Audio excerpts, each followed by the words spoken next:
Hi there. Hi, Hello, Colette. Tiago. Hi, Colette. My computer's is connecting right now. Excellent. Thank you, dear. Wonderful. Okay.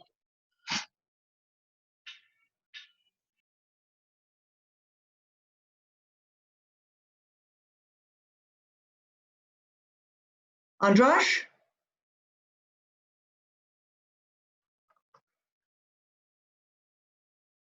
Hello. Hi. How are you?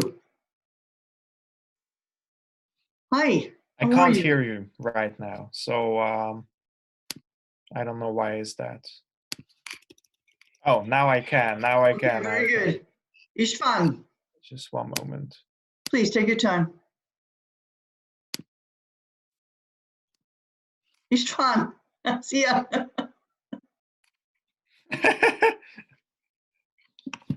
Good to see you. Are you in Brussels now? I'm not sure if he can hear us yet. I think he's also just turning on the. Yeah, he is. He is. Yeah. Maybe his dog will join us as well. That's always fun. He's got a great canine. Okay, I guess you can hear me now. We can, István. Now we just love Very to see good. you again. Yeah, here I am. Here you Great are. to see you. Good to see you. Hi. How are Hey. you? How's Fine. everything? Great. Is the canine with you? Is your dog with you? My dog? Yeah. No, unfortunately, she died more than 2 Oh. years ago. Mushtar is not with me. So you didn't get another one then? Oh. No. We have actually 2 little cats here in Brussels. Yeah, Okay. yeah. I don't know where they are. So you are in Brussels now? Yes, I am. Yes, with Okay. my family. Lots of interesting books behind you. I can see. Yeah. Yeah. Hi. How are Has you? a great Good to see you. library. Hey. Yeah, I can see you now. Yeah. Yeah, just the 3 of us at the moment. No, I think the others will be coming in. Let me let them all in. We have 29 LIU Global candidates, and then Timea should be able to join us as well, I believe. All right. So what we'll do is we'll have some brief introductions for you. Each candidate will say a few words, and then we'll go into the roundtable. And I thought, István, we could start with you, András, then maybe we'll go to you, Cool. and then to Timea. And István, if you wouldn't mind, could you say a few words if it's helpful? You said, I think, if I remember, that your great-grandfather was one of the architects on the Gellert. Is that true? Yeah, that's true. There were 3 architects and he was one of them. Yeah. Could you say a few words about that? Because we had a wonderful conversation about the Gellert the other day. Okay. And I love that hotel, as you know. Sure. And if you could say a few words, if it's possible, about your relative and the Gellert, that would be fun. Fun fact. Sure. Right now, you mean the? No. Wait till we come on. Yes, let's wait. You could say it when you introduce yourself, and then a little bit afterwards. Okay. Okay. Okay. Good. All right. The others will be coming in. We still have about 9 minutes or so. Let me see. Yeah, here's Timea. And where are you, András? Are you in Budapest? Yes. Yeah. Back home. Okay. Enjoying the quarantine measures. Yes. Are you really in quarantine now? You mean? Or I mean, no, like not like an actual quarantine, but just observing the regulations and staying at home. Of course. Yeah.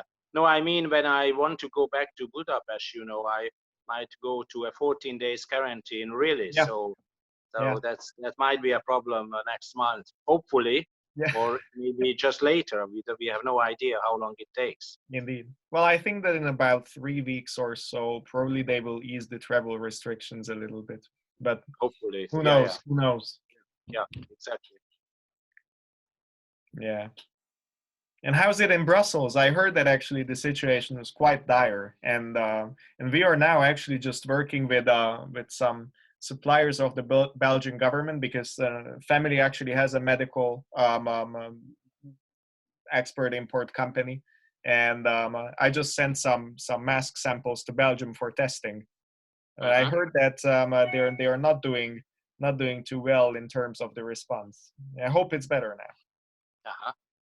Well, I just read what everybody reads, I guess, and I don't really speak French, so I can only read the English-speaking newspapers here in Belgium as well, which are not so many. Right.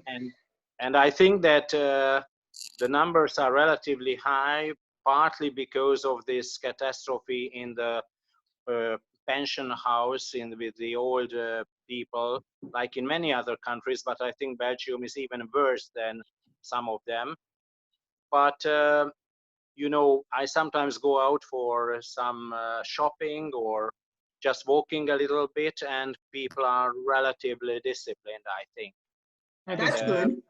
Yeah, so maybe it's at the peak here, but I don't really follow it. You know, I'm in the quarantine, so I have no real special personal experience. I don't go to the city, in the downtown, just hanging around here nearby in the neighborhood. That's good. What part of Brussels are you in, István? It's called Volom, which is still the town, you know, but not the very center, not so far, you know. When you take the public transport, it's okay. Just I don't know what's going on in the real downtown. Yeah. I think it's more or less empty. That's what I've heard from others living here in Brussels. Yeah, it's strange to think of Brussels that way, actually. Yeah, and you have to be careful not to sit down on a bank too long, because you might be punished. You can walk around, you can jog around, but you are not allowed to sit on a bank too long. I see. Timea, can you hear us, dear? I can hear you. I can. Can you hear me? Yes, now we can. Wonderful to see you. Yes. Hello. Really great. All the best to all of you. Thank you. Do you know István and András? Well, now I know them. Okay, now you know them. Pleasure to meet you. Okay. Nice to meet you. Nice to meet you. Okay, good. Let me see. All right, we still have 5 minutes. So we are still missing quite a few candidates. So Timea, there are 29 LIU Global candidates. So I thought for your benefit with András and István, we would have some short introductions. Each one will say a few words about himself or herself, what their interests are. And then we will go to the round table. We start with István. He will introduce himself, say a few words, and then András, and then you, okay? And then we can have a lively question and answer session. So just like we thought, here we go. Some more of them are coming in. Okay, that's it. And we will stay in this mode, in gallery mode, so we can see as many people as possible.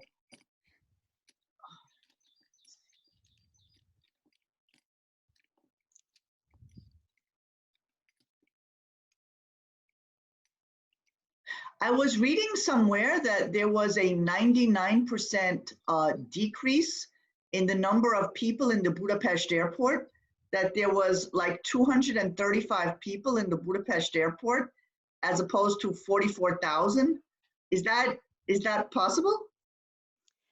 I don't know. Well, definitely not the cargo side. So I was just visiting the cargo part of the airport, and it's working full capacity. Okay, that's good. But I guess, like, you know, when it comes to passenger arrivals, it's completely down right now. Wow. There is some passenger arrivals, but it's a few planes per week. I know that from a friend working there, like all employees, they're only working now 1 day in a week instead of working every day. So there are still some arrivals, some departures, but minimal level. Also, I mean, the country is on lockdown. Only Hungarian nationals or residents here can come back to the country. So if you are not one of those, you will not be let in. I see. And how long is that expected to last? I think, like, that's my estimate, maybe 3 or 4 more weeks. They expect the virus to be at its worst on the 3rd of May. So I think after that, they will start to gradually ease the restrictions, Okay. but definitely not before that. So still a few weeks, yeah. Yeah. But they're also observing what's happening in the neighboring countries. Actually, some neighboring countries have already started to ease restrictions. So we'll see. Which countries have eased restrictions? Czech Republic, for example, but they are 2-3 weeks ahead of us in terms of the schedule of the virus. So I see. So so far, I think that the trend is pretty much in line with the other countries in Europe, depending on when the first outbreak of the virus was detected. I see. And the numbers are relatively low in Hungary, actually, compared to some other countries where it started before. So there is a fear that it's still not really on the high level. So, but András is probably right, because most of the experts say that in spite of the relatively low numbers, we don't know certainly how many people have been in reality infected. Yeah. But still, it's relatively low. But maybe because of whatever reasons in Hungary, we have more luck. That can be a situation as well. And maybe because the authorities introduced the social distancing measures before the others, compared in times relatively earlier. So maybe it helped also that the numbers are low. Yeah. Also, like if you look at Slovakia, for example, they were even earlier with their measures, because they introduced the measures at the same time they detected an outbreak in the Czech Republic. But that was before Slovakia actually started to experience the different things. So in Slovakia, there are only a few hundred infections, and they still have only around like 10 people dead. And actually, there was an interesting article about that yesterday. Basically, they say that that citizens were obeying the social distancing orders probably more than they were here in Hungary. Actually, when I was going around by car in the city, I could still see fairly high number of old people around in the streets, and of course that's a really complex issue, why that would be happening, but still something we definitely see is that the mortality rate here in Hungary is much higher than in Slovakia, for example, and it's almost only old people. So yeah. I heard that in Singapore they had done very well in the first instance, but now they're having difficulties because there have been outbreaks with a number of people in areas where they are huddled very, very closely together to work, and it has spread very quickly. So now Singapore has a difficulty with what's called the second wave. And I think this is what many people are concerned about, that they may have a very, very good first experience, but then they have a problem in the second wave. And then it's more of a challenge. So this is something that I think many countries are concerned about. I follow your governor Cuomo on CNN and everywhere. He is making a great job. Andrew is he's doing good work. He is. I mean, for the city, he fights for New York, and it's important. Absolutely. Okay, I think we're almost at capacity. So in the interest of time, I think we're going to begin. This is being recorded for them. So it will go into a Google Drive folder that we have so that they can go back and review and think about what we're discussing. So it's a pleasure to welcome all of you and each of you, István, András, and Timea. We would have loved to see you in person. We would have loved to have been in Budapest and meeting with you in person. However, we are delighted that we can share time with you today, and we thank you so much for making the time to join us. What I'd like to do, just so you have an idea of the audience, we'll go around quickly, and each LIU Global candidate will say a few words about himself or herself, where they are, what they are studying, what they're interested in. Okay, we have a very diverse, eclectic group, so I think it will be fun for you to get to know them just a little bit. Let me see what's going on here. Vietnam, okay, heard that too interesting piece. Okay, excellent, good, we'll keep the chat open. All right, let's begin. Tiago, let's start with you, please, dear, go ahead. Tiago, introduce yourself, please. I'm sorry. Hi, everybody. My name is Tiago. I'm from Brazil. My interests are bilingualism, innovation in educational strategies, and social and racial injustice. Yeah, I guess that's it. Thank you, Tiago. Camila. Hi, everyone. Thank you so much for joining us today. My name is Camila. I'm also from Brazil. My interests are in social, sustainable development and impact, and social innovation. Yeah, thank you. Thank you, Camila. Okay, Quinn, please go ahead.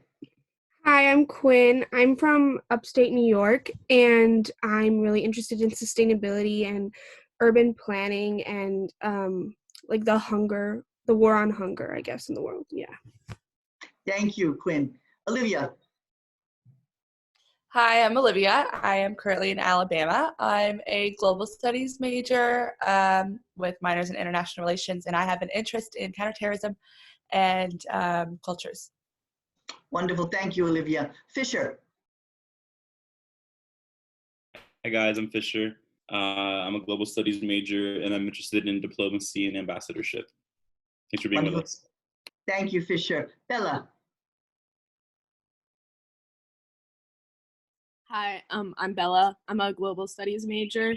I'm from San Antonio, Texas, and my interests are human rights and social justice. Thank you, Bella. Zachary.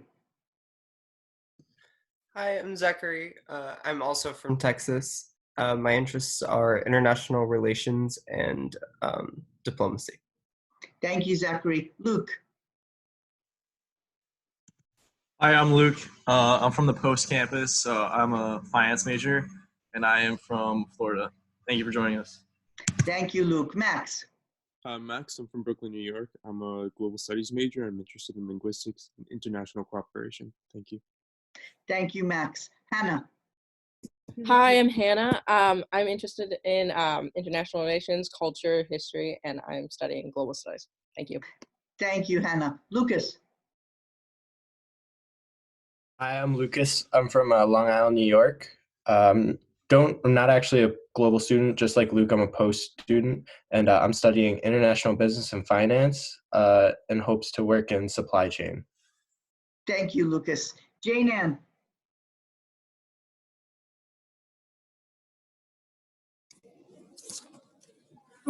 Hi, I'm Jane. I'm 20. I'm a third year. I'm from the Brooklyn campus, but I'm just here for the semester, and I'm studying psychology with the minor in sociology. Thank you, Jane. Cassidy. Hi, I'm Cassidy. I'm a global studies major, and I'm interested in fine arts, like painting and drawing. Thank you, Cassidy. Meg.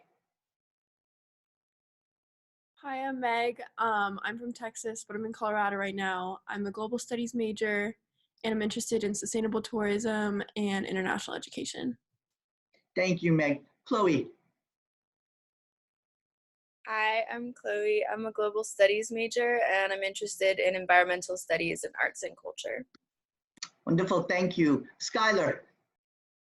Hi, I'm Skylar. I'm from New York, and my interests are in history and culture. Thank you, Skylar. Alyssa. Hi, I'm Alyssa. I'm studying journalism and marketing, and I'm interested in higher education. I'm from Missouri, too. Thank you, the Show Me State. Haley, go ahead. Hi, I'm Haley. I'm from North Carolina. I'm a global studies major, and I'm interested in sustainability and environmental conservation. Thank you, Haley. Linda. Hi, I'm Linda. I'm from Brooklyn, New York. I'm a pre-med major, and I'm interested in most medical studies.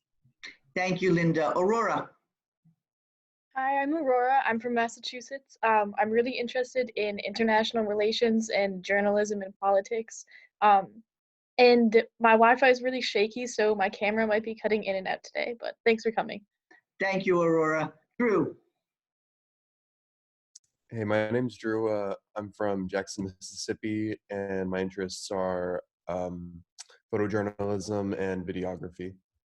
Thank you, Drew. All right, let's go here. Okay, so Elena.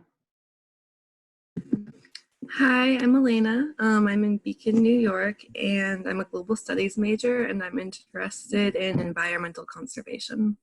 Thank you, Elena. Carlena. Good morning. I'm from Syracuse, New York, but I'm living in California right now. I'm also doing a global studies major, and I want to focus on environmental entrepreneurship, social entrepreneurship, sustainability, and thank you for coming. Thank you, Carlena. Antonio. Good morning. I'm Antonio. I'm a junior at LIU Post. I'm a transfer student studying computer science. Thank you, Antonio. Ariel. Hi, I'm Ariel. I'm a New Yorker. I'm interested in decolonizing cultural preservation and accessibility and inclusion to museum spaces. Thank you for being here with us. Thank you. Madison.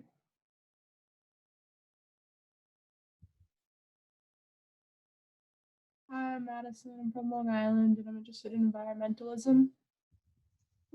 Thank you, Madison. Kelly.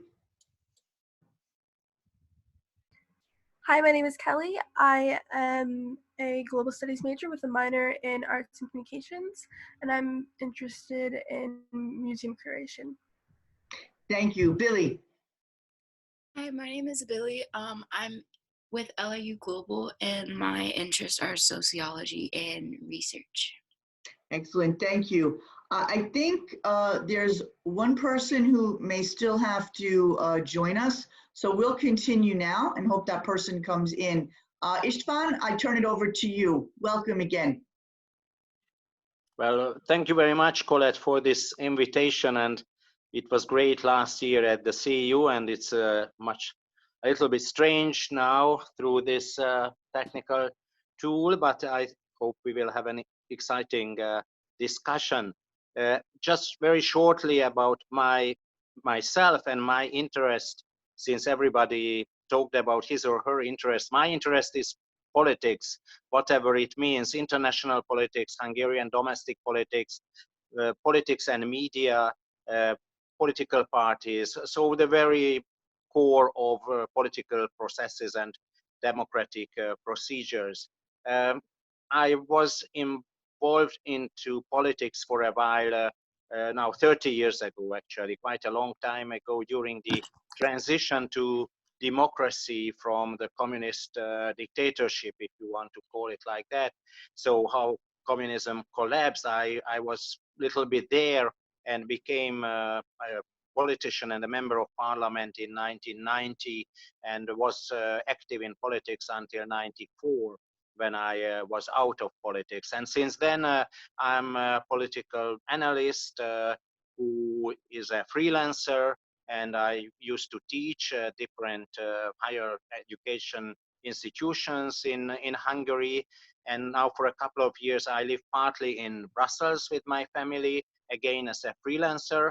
But in the meantime, I am the chairman of a Hungarian NGO, the Hungarian Europe Society, and we are active and dealing with European Union affairs. And in the very last years, especially with our topic today, that part of our topic today, that is the relationship between Hungary and the EU.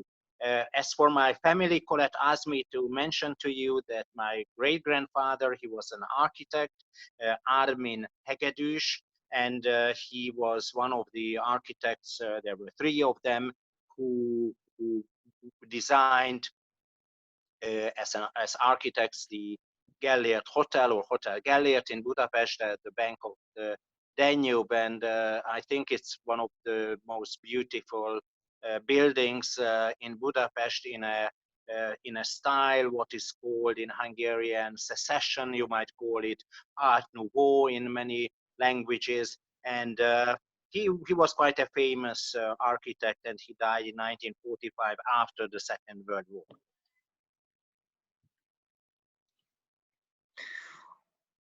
Okay, so István, I think what we will do is let's pause. András will introduce himself, then Timea will introduce herself, and then we'll come back to you and continue with the roundtable. András, go ahead, please. Thanks a lot, Colette, and thank you very much for inviting me again. I'm extremely glad that I could join last year because I met István too, and actually since then we've also met in Brussels and had really a splendid lunch, very interesting conversation over that. So just a few words about me and my interests. I'm also very much interested in politics, and most of the time I'm looking at politics from a perspective of sustainability, or big picture sustainability. I have an organization that is called V4SDG, Visegrad for Sustainability, and we are working on strengthening partnership and collaboration on the UN Agenda 2030, or the Sustainable Development Goals in Central Eastern Europe. But before that, I was the first youth delegate of Hungary to the United Nations. I was also youth delegate of the EU to G7.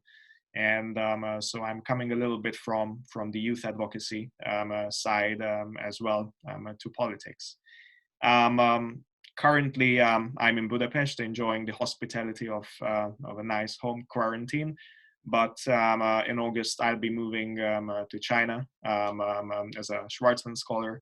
So it's actually quite an exciting time for me with the outbreak coming from China and making all my plans for the future fairly uncertain. Nevertheless, I think that this is also the type of uncertainty that we can turn to our benefit, as much as the current situation is tragic. So maybe we'll talk a little bit about that too, because of course, when it comes to Hungarian politics, the current outbreak also had some effects on it, or at least when it comes to the international media, the current crisis and the virus outbreak has definitely stirred some huge waves concerning Hungarian politics. So, but let's get back to that once Timea has already done her introduction. Wonderful, thank you, András. Thank you. Timea, we turn to you now, dear. Go ahead. Okay, hi to all. So I'm Timea Kodo. I know Colette for long time in the 90s when she was in Budapest. I was also fresh arrived from whatever abroad.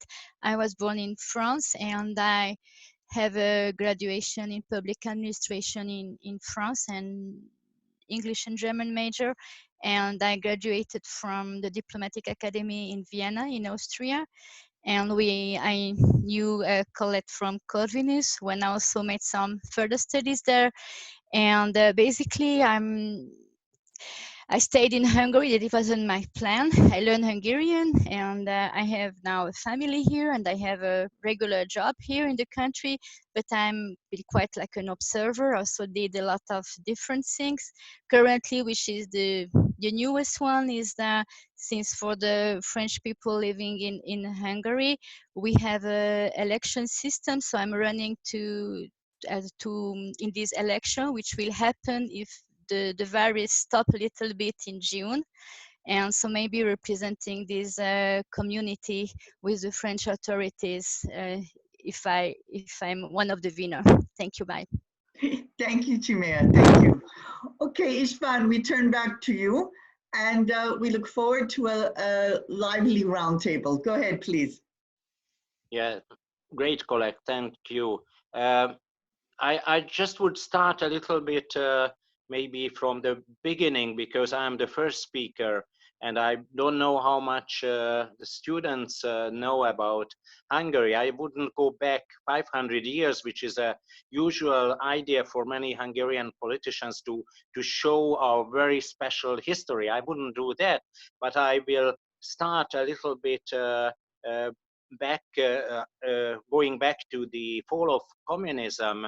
I'm sure you all know about it, but I think it's important to remind ourselves that what happened in Hungary since 2010, it was quite a change what was very unique 10 years ago, when a country which joined the European Union and NATO after the collapse of communism and started to build a democratic political regime and a new social life, etc., it started to move a totally new direction. And Hungary seemed to be what many call the best student amongst the post-communist countries, amongst the new democracies in the 90s. And how it happened, it's still a long debate, and why it happened, it's another long debate. But now it's more or less there is a consent in the literature, at least, that this is a very new era in the 21st century, a very new sort of regime which was created in the last decade in Hungary, following this what we call a backsliding of democracy, a U-turn, or maybe something what Prime Minister Viktor Orban is saying, an illiberal democracy, a definitely anti-liberal regime. So this this government after 2010 definitely undermined liberal democracy. It doesn't even use this expression anymore for its political regime, what it has built. So there are a lot of questions even today: why it happened, how it happened, and how to call the new regime in our decade, or let's say at the beginning of a new decade, actually now. There are some other questions. Why liberal democratic forces actually failed before 2010, and why citizens actually voted now at 3 elections in Hungary for a sort of populist party, which changed the constitution, which changed the rules of the democratic game.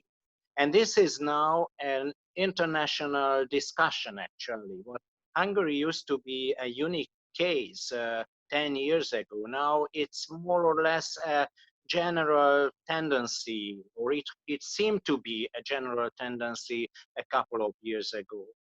I just wanted to remind you that in 2010, when all these changes started in Hungary, Hungary seemed to be a very lonely player.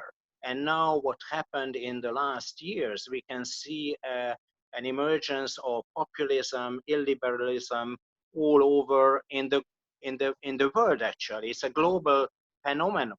But Orban himself and the Hungarian regime were the pioneers who started this fundamental change in politics, and that is one of the reasons why Orban has become so famous, actually, or infamous, if you want, in the international media as the #1 representative very often of this new sort of politics, what we face today. So when just to remind you, when Donald Trump became president of the United States in 2016, and when Brexit happened, which is a different story maybe, but with some similarities, why people wanted to live in Britain, the European Union. Now we know that what happened in Hungary is not a very special case anymore. But we still have this debate, why it happened, how it happened. Is it a sort of cultural backlash because against the cosmopolitan elites, old elites, the establishment? Is it a sort of cultural counter-revolution? Actually, Orban used this expression a couple of years ago. Is it a revolt of the masses? Is it a politics of identity, which has become so important that many people who feel that nobody deals with his or her problems started to revolt against? or can we explain the changes with more, let's say, economic reasons? So Hungary is part of a bigger problem, what I want to say, but it's also a unique case because it was first. And the Hungarian case is still a little bit a unique case because now after 10 years, we have some opportunities to analyze the new regime. After 10 years, we have something what is still debated in the international literature and in the political debates and in the international media, what we call a hybrid regime, somewhere between a democracy and a dictatorship, a semi-authoritarian regime perhaps, some call it an electoral authoritarianism or competitive authoritarianism. So there are a lot of words as scholars try to make even better categories and try to put Hungary into a good box, but the debate is not over. And then we might use the expression populism, which is also very much debated, whether populism is a good expression for that.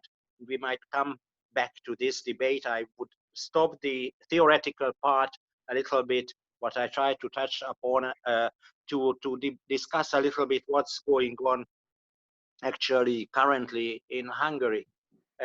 What is important still that Fidesz, the party of Viktor Orban, the party of the prime minister, is also a very special story, but in some way it might remind you what happened to the Republican Party, in the sense that a mainstream party moved to a more and more radical or maybe even extreme position.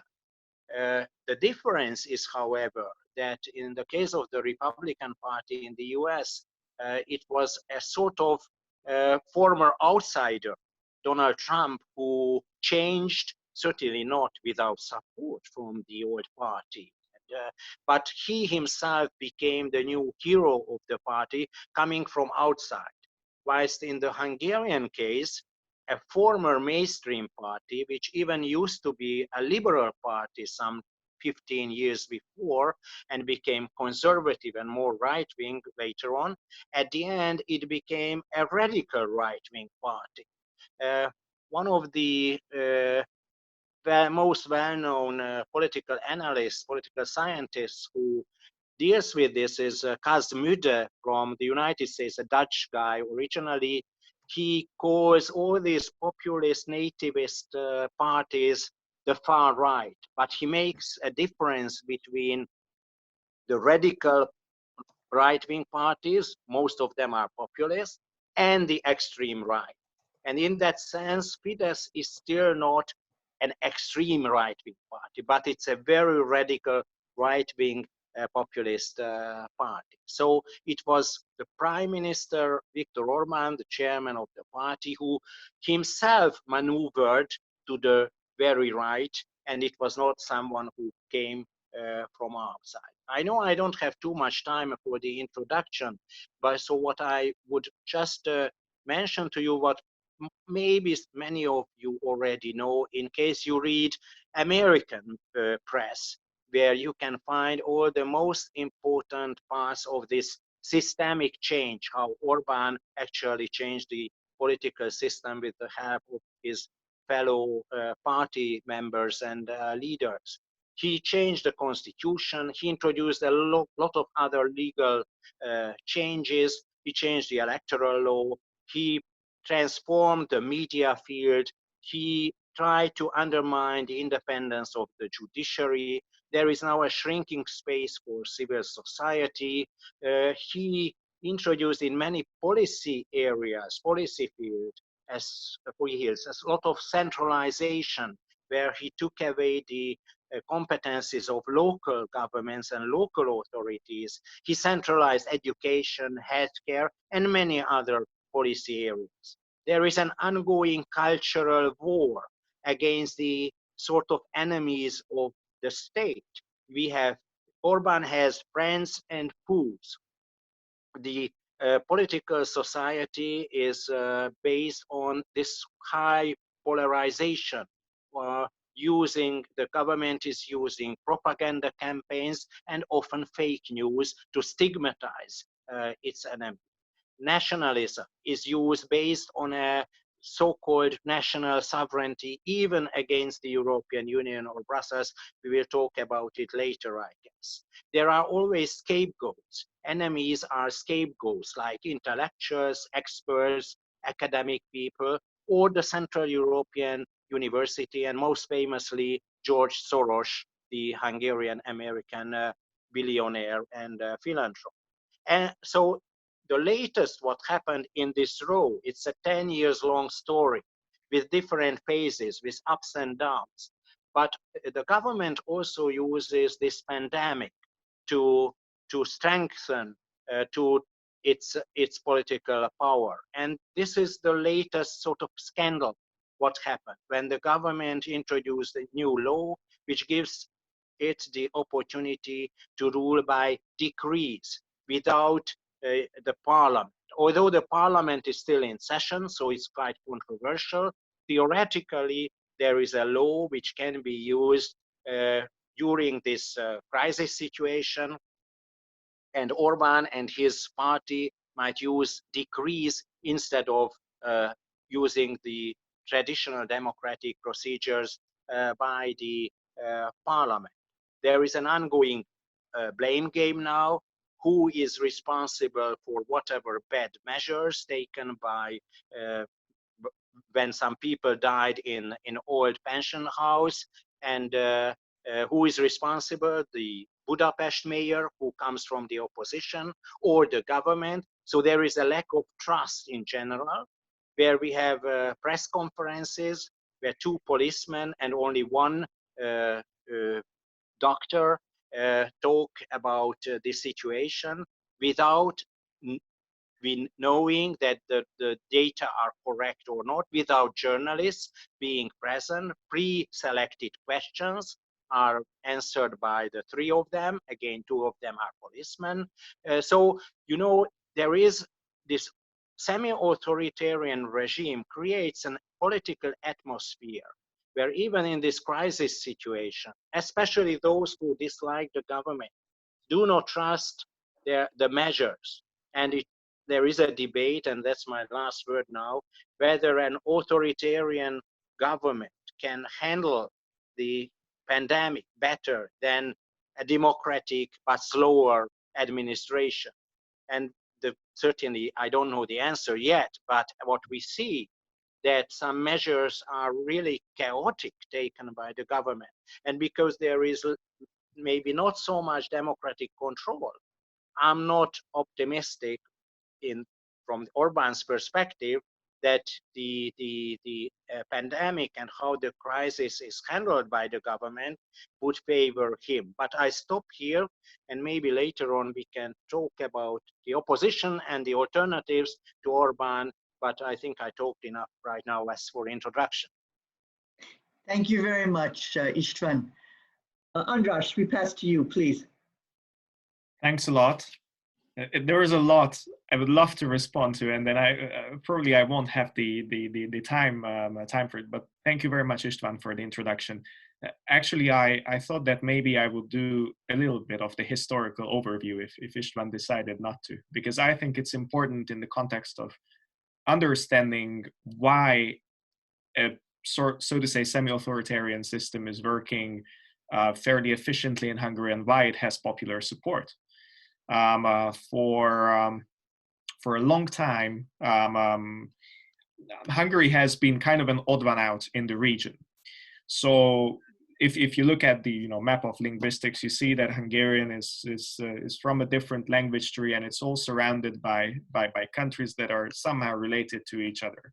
So Hungarians are odd one out, and since the birth of nationalism around the end of the 18th century, there has been a constant narrative of Hungarian sovereignty being threatened by various peoples around it, and the scepter of this future threat that Hungarians and Hungarian nationhood might disappear amidst the sea of all these other peoples.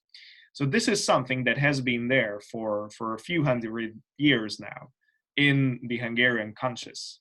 And so now when you see this rebirth of right-wing nationalism, you must also see that there are lots of narratives to build on, really strong narratives in the case of Hungary, that people, or some people at least, can relate with. And here I don't want to go into too much depth because, of course, huge part of this is what happened after World War I. But still, there are lots of these, scars and unfinished stories and issues in many Hungarian families that strengthen the nationalist sentiment, and also this feeling of being threatened by other people. So identity politics is definitely a huge part of this. But of course, I agree with István on the point that the current Prime Minister, Viktor Orbán, has done a lot to tilt the scales in his favor in terms of our electoral system. And indeed, the atmosphere has turned somewhat chilly when it comes to you being in opposition to the government. And nevertheless, I think it's important to make distinctions. Quite often, I read that Hungary is a dictatorship. I think it's not really a dictatorship, and probably in many ways testimony to that was the election of the new mayor of Budapest. And I was really glad about it, because after a really long time of insufficient cooperation on the side of the opposition, it was possible to bring together different interests and to field a candidate that had a chance of defeating the government contender. So I think that this is also important to bear in mind, that the field is not easy. The scales are definitely tipped in the favor of Prime Minister Orbán and his party. But still, it's a system in which you can compete. And then quite often I had a feeling that much of the authoritarian and dictatorial vibes that sort of go through the borders of Hungary into the international media are also in part testimony to the incapability of opposition parties. This is something I also had personal experience with, because I was the founder of a new opposition party. They are doing quite nice right now, I think, for themselves. But still, I have to say this, that when it comes to the 2/3 majority, I think it's as much the fault of the new rules and regulations and the new structure as it is of the opposition parties. As to the response of coronavirus, to the coronavirus pandemic by the government, I think it's really interesting to see how polarization is working out in Hungary. And what István mentioned about people who already dislike the government not being able to trust its measures is definitely something that I experienced. I just had this feeling when I was talking with people who really strongly oppose the government, is that whatever measures were being taken, it was impossible for the government to do anything good from the perspective of these people, including my very own mother. So we had lots of these discussions and arguments each and every day of this quarantine right now. And I just found it super interesting that the level of trust towards the government from the side of people who generally support the opposition is in such a low place that even in a time of calamity like this, they find no space whatsoever for any sympathy or any unity with actions taken by the government. And I think that's really telling of how aggressive communications and political communications has been by the government for these past 10 years now.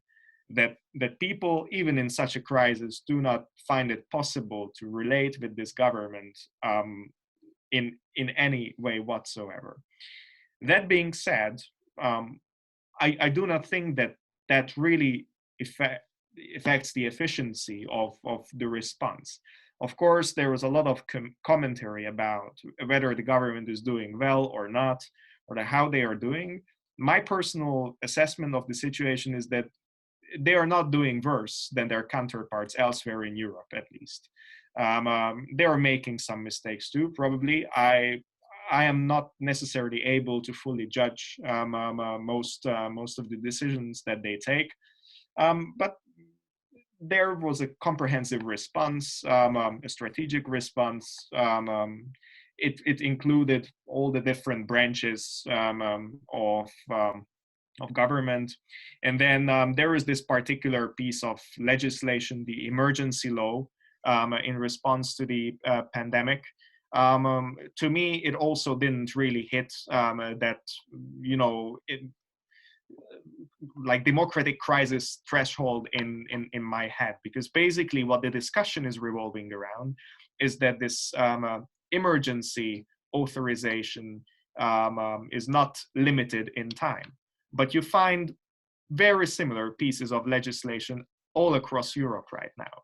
And the primary reason for that is that when you are in government and you need to make decisions quickly in such a crisis situation, it's quite often not feasible to go with parliament and to just go through the formal process of passing legislation. And when it comes to the decrees issued by the government, most of the decrees, or in general, all of the decrees I've seen so far are pretty much standard and only in relation to the crisis. So, for example, how should the final exams this year be taking place, and matters like this. So there I wouldn't be too worried.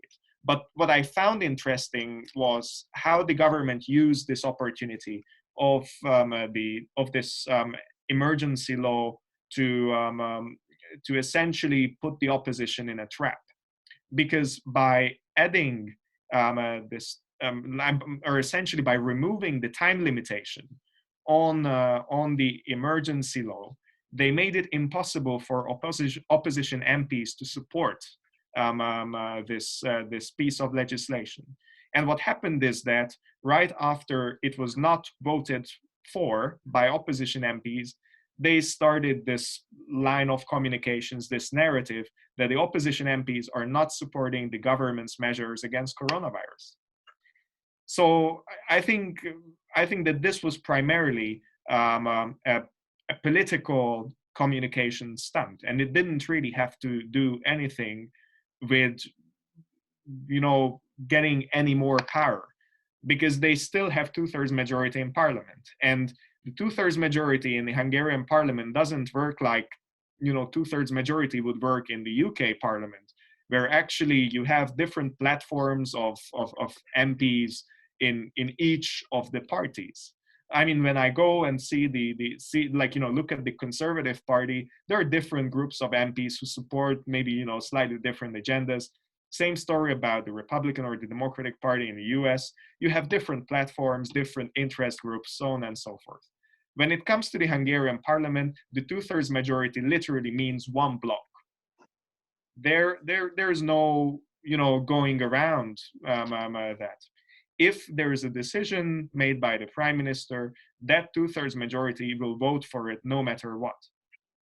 And to me, actually, when it comes to the classification of then what sort of regime is Hungary right now, I wouldn't really jump to new categories, because we have had very similar governments at the beginning of the 20th century and the end of the 19th century in Hungary. These sort of, say, semi-democratic parliamentary republics. And this is what I feel the current situation too. There's quite a bit of intimidation. There is a really strong bloc behind the government. They have 2/3 majority, and they get to push through their perspective about life and get to put that into law anyways. They had this controversial bill about LGBTQ rights and whether you can choose your sex at birth or can you change that afterwards. I think it also got some coverage in the US.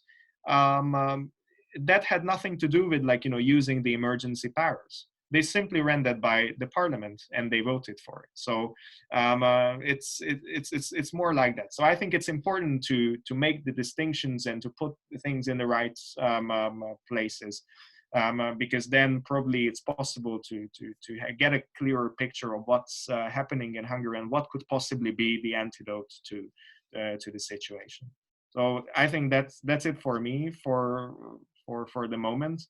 And yeah. Thanks. Thank you, András. Timea, please.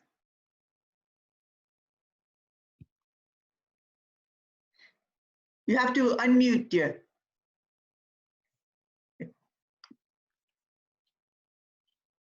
Hello. That's the classical thing. Yes, I like to follow up. I think Hungary is doing quite good. I'm just sending to you the link that from an independent study that's assessing that Hungary is the 14th safest policy on corona. So it's not bad at all if it's true, the assessment, but seems quite accurate. I'm also not worried by the special power that have been voted to the Prime Minister. I believe exactly like András just said, anyway, they could do what they wanted, so they didn't need any extra power, but what they wanted was to create a situation that the opposition couldn't vote such a law with such a text, with such a formulation, which they could put in their favor. On the other side, which I'm much more worried, is what will be the long-term consequences on many very critical aspects for the opposition party. Like an economic fund has been created for economic recovery during the last two weeks. So there are more and more steps, and we know more and more how it's going to be funded. But for instance, one of the measures is that all the political parties have to pay, or they will be withdrawn out of the budget, the 50% of what has been allocated for them. So it means that for the governing party who has access to all of the state resources, it's really peanuts money, the money for the Fidesz or for the major party, but for the all of the other opposition party, it's a small catastrophe. And on the other side, you top that to the situation of the local governments, which many of them were gained by opposition parties in all of the country, not only Budapest, which is the capital city, but other major cities. And then also, the local governments, the collectivities were called to contribute, not willingly, but forcibly, to this fund for economic recovery. That's a very interesting example of something which looked very neutral, very not making headlines, not going outside of the country, is really going to be problematic for the next election. Like from the two sides, the opposition party could get a little bit something. They are like cut.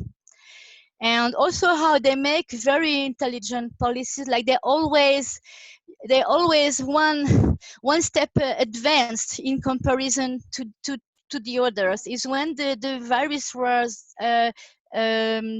diagnosed for the first time, it was with Iranian students. I don't know if you had the information from the previous study, but for instance, it was such they made such a campaign in favor against the foreigners, or especially the Iranians, but on a largely more sense against all of the foreigners. And even though now they expelled the 2 Iranian students who had a really problematic behavior according to the reports, but now all of the Iranian students who were put into quarantine because they were contacts of the 2 original Iranian students, even though they were diagnosed positively or negatively, 13 other young Iranians were also expelled. and some of them were in their fourth year, third year of pharmacy, medicine. There are people who paid a lot of money to come over, and it's a big sacrifice for the family to send them over, and they have to leave Hungary with no diploma, nor nothing in their hands, and that is viewed as very, very popular. And there are hardly no voice, nobody who dare to say that's something incredible. How can we let it happen? I don't know what I could say more about the very, very historical roots, or what I could say, but something which is very dear to me, and I think I've shared maybe with Colette, and it's maybe the occasion, why not to share it, is maybe when we think about Germany in the 30s. Most of the people believe that Germany under Hitler was the first country to adopt the first laws against the Jews as a minority. But it's untrue. It was adopted in Hungary in 1923 by Admiral Horthy. And it was for the first numerous clauses to restrict the access of Jewish students to the universities. And it was a very, very much first law in Europe to target the Jewish community as such. And it has a very good background. It was saying it is because of the Trianon we have so many young people coming over from those areas which were removed from Hungary, that we need to provide them a positive discrimination to enter the universities. Jewish Hungarians are too many and they can cope anyway. So it was very well thought. At that time, all of the newspaper in Hungary, in Europe, made fun. Even the German newspaper made fun of such a decision. They were not knowing that 10 years later, there will be much more into that term. And that's when I want to join my colleagues before me, is that I really believe that with Hungary, we need to watch very carefully, because we can also be like the precursor, like the the headrunners before other countries. And what we see now in Hungary can also be seen as something in small, like a small laboratory, and we don't know what will be the end of it, if we are the exception or we're gonna become the norm. That's why this country is very interesting, I think, from your point of view, to study. Thank you. Thank you, Timea. I think at this point we might pause and see if there are any questions or thoughts or comments about anything that's been said, and then we can go into a second round. So are there any questions or comments or thoughts from any of the candidates? You have only to raise your hand or place it in the chat. Any questions? Oh, yes, please, Meg, go ahead, please. Hi. I'm sorry, how do you pronounce your name, the first speaker? I'm sorry. István, okay. Well, thank you for sharing. And I heard that you mentioned that the government puts out a lot of fake news. And the speaker yesterday mentioned how there's a law that outlaws fake news. So I'm just wondering what your thoughts were, or any of the speakers, about what do you believe, like, are there ulterior motives behind passing this law if the government is the one putting out fake news? Are they trying to squash someone else's voice, or what do you guys think? Well, should I try start? Yes, István, it was András who spoke yesterday. András Pap, yes. Okay. Well, you know, it's hard to analyze this this part of the new law, which is about the decrees without time limit, what we mentioned with András at the beginning. So it's part of that new decree, which might you know, give a quite a rough fines or penalties or imprisonment for those who spread so-called fake news according to the new law. However, it's still not evident why the old laws were not enough. So if we don't see it in practice. The reasons might be, you know, something like a law and order sort of behavior to show people that who disagrees or starts to spread something critical about the government might now face some even stronger punishment. We don't exactly know what will be the consequence of the law. We might, you know, somehow try to analyze why Orban decided to put it into this decrees. And here, I think it's the same like with the whole idea. Why does Fidesz need to govern by decrees in case they have a 2/3 majority? What András talked about, and you know, my idea is a little bit different, that it was not simply a trick, and certainly it's important to know whether it's a trick, but when we analyze the law itself, and that's what you know, European institutions are doing, the Venice Committee is doing, they don't analyze the motivations of Orban, they analyze the letter of the law, and the law sounds quite terrifying.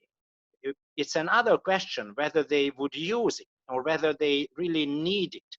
And what I think personally, I cannot prove it, that Orban again went too far to introduce a law which is so threatening that the government can control legislation or the rules without the parliament, we don't know how long.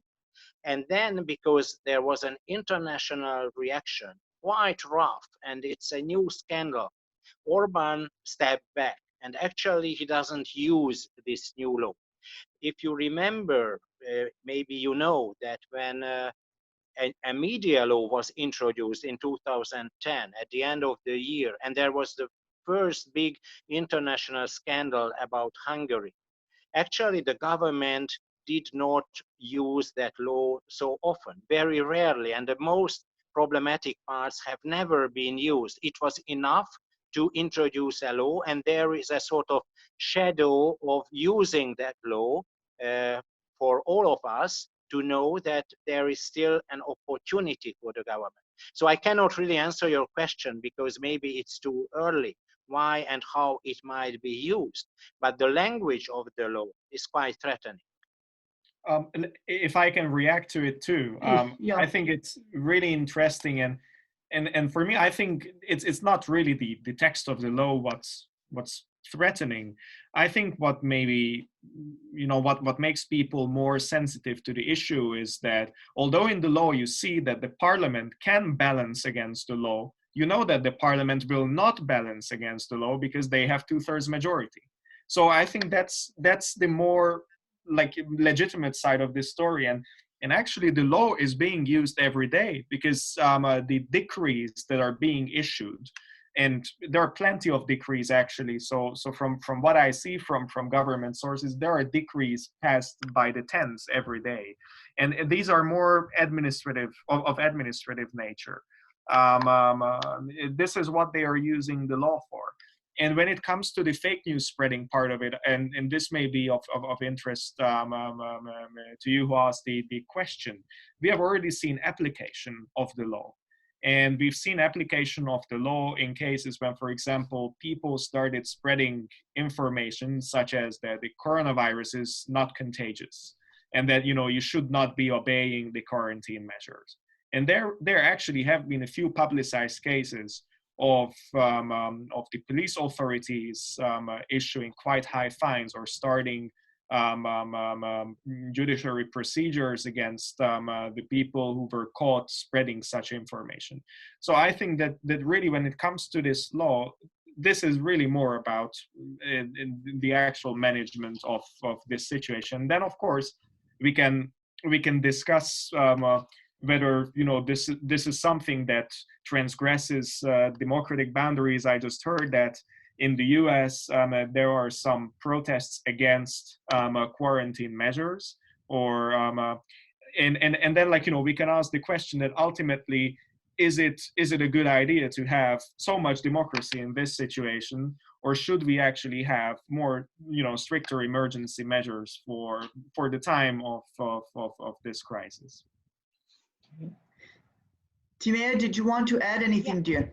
Yes, just a comment. In Hungary, we already have a special power since 2015 for the migration crisis, and they are still reconducted every 6 months. And in early March of this year, they were reconducted. So somehow Orban liked this situation and liked to reconduct them.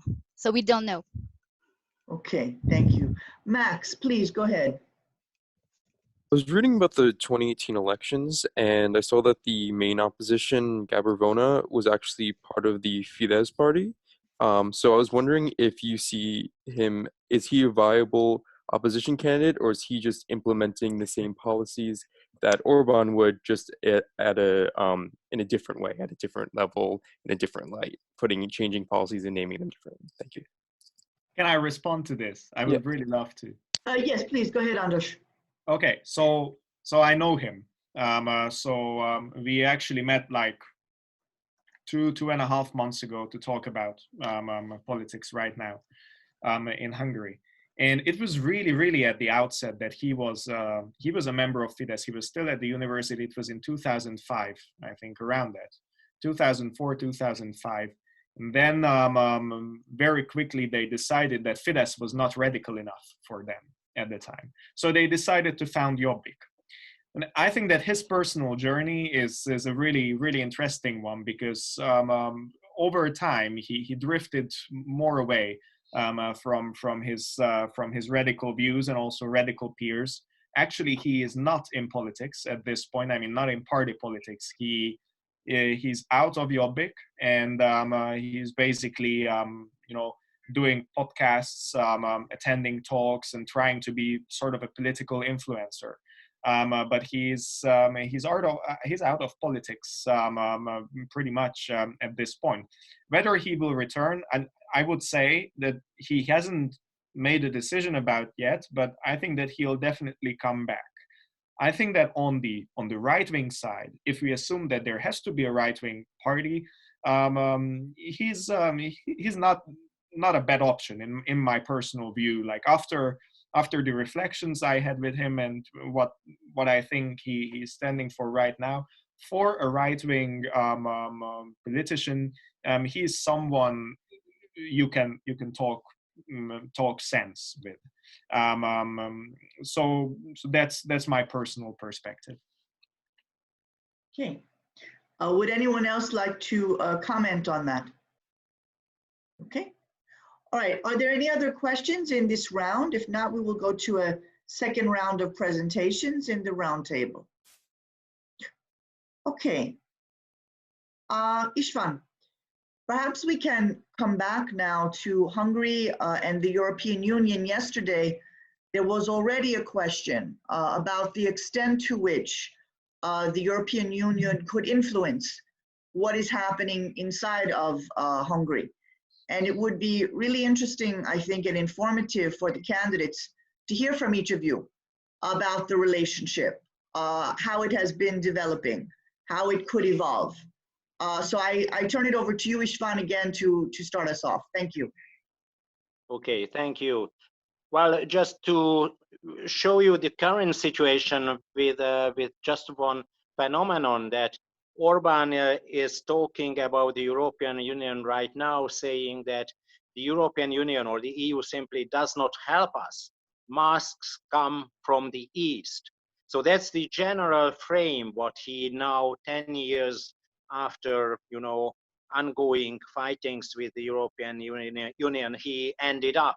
So it also shows that his rhetoric in general is much more favorable for Russia or other Eastern countries than towards Brussels. Now, maybe the situation is not so simple.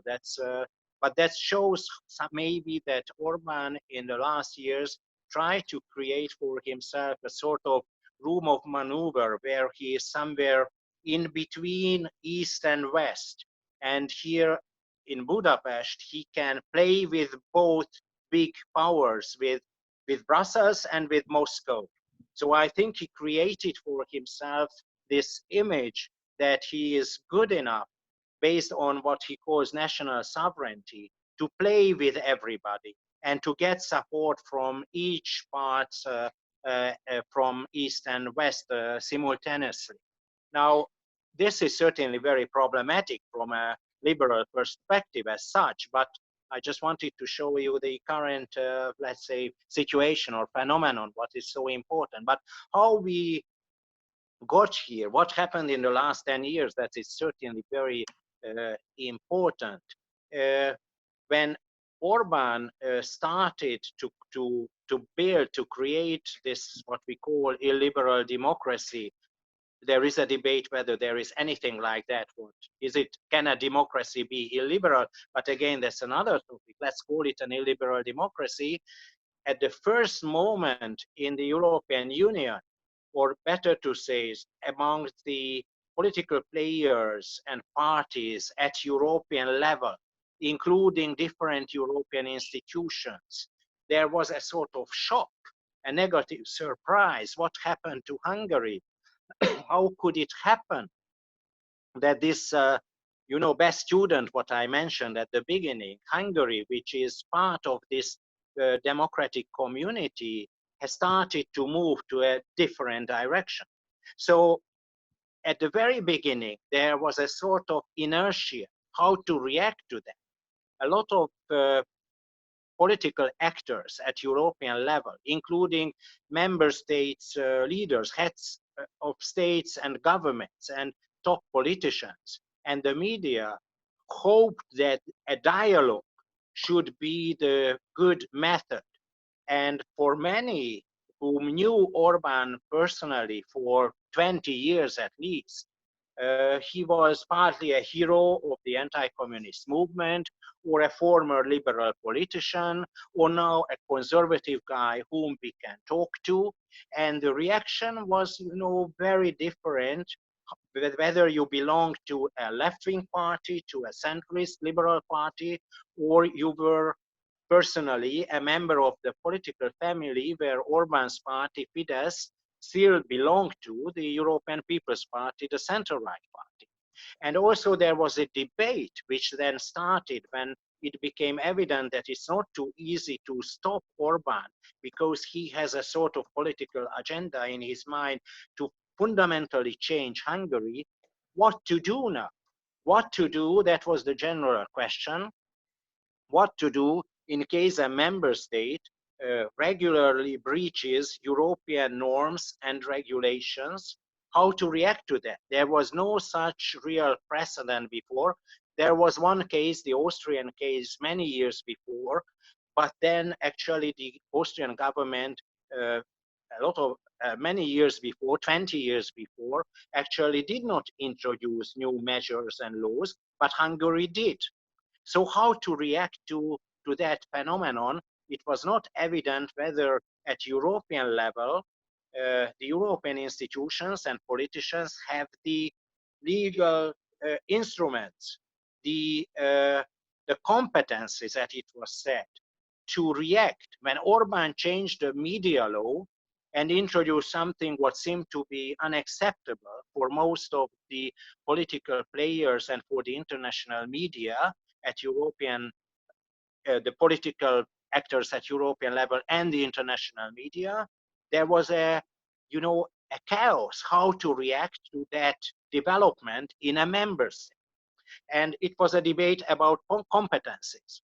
Now maybe this debate is over.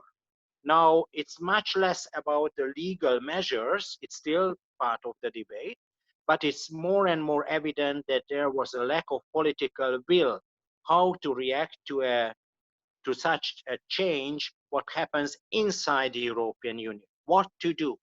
And many who participated in this political debate from the left and the center argued that we have to condemn Hungary. We have to condemn, better to say, not the country, but the government. And then it happened that during the last many years, the European Parliament actually condemned Hungary, I guess, 7 times altogether in different resolutions.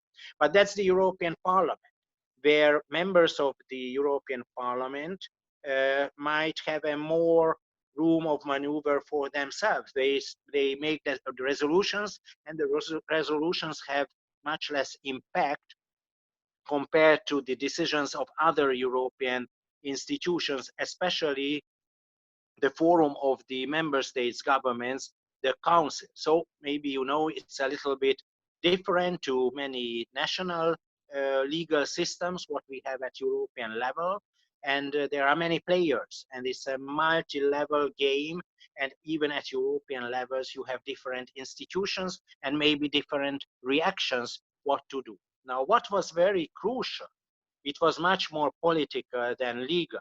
For many years the political family of Orbán's party, Fidesz, was a member party of this center-right political family, as people like to say, the political group of the center-right political national parties, the European People's Party, the EPP.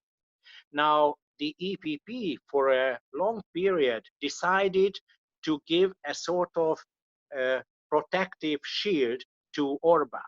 Maybe they disagree. Many of them disagreed from the very beginning what Orbán did. Whilst maybe some more radical, more right-wing members of the EPP parties and individuals were not so much concerned.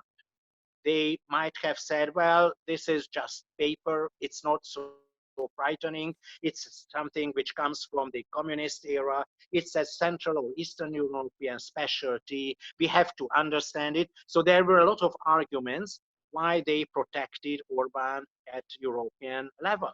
There were many other reasons, more pragmatic reasons.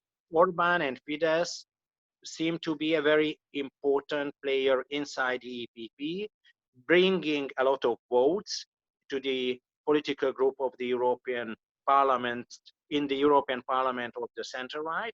Also a very important, party in Central Europe, which is a ruling party, having a strong majority in the Hungarian Parliament. So the idea was it's better to try to mitigate his agenda, his ideas. It's better to talk to him. He is one of us. He is from our kind. He is maybe an enfant terrible, a terrible guy, but it's better to talk to him and not attack him. There is an old American saying, it's better to have someone inside our tent pissing out from the tent than having someone outside the tent pissing inside into the tent. So this old idea that if we push him out, if we attack him together with the left liberal political forces, he might leave us or we kick him out and then he will attack us from outside. And it's better for us to have a democratic debate. And this, when we got to 2015, when we arrived to the refugee crisis, and Orbán has a very, again, law and order approach with a strong anti-refugee campaign and attacking George Soros personally, arguing that he is the guy who invited, actually together with Angela Merkel, the German chancellor, the refugees to Europe, and creating a framework when you either support migration or you try to defend your country and Europe from Muslim invasion, then many inside the European People's Party still said that we should discuss this with Orbán. Maybe he is partly right and maybe Angela Merkel made some mistakes. So it was an internal debate inside the EPP about the refugee crisis.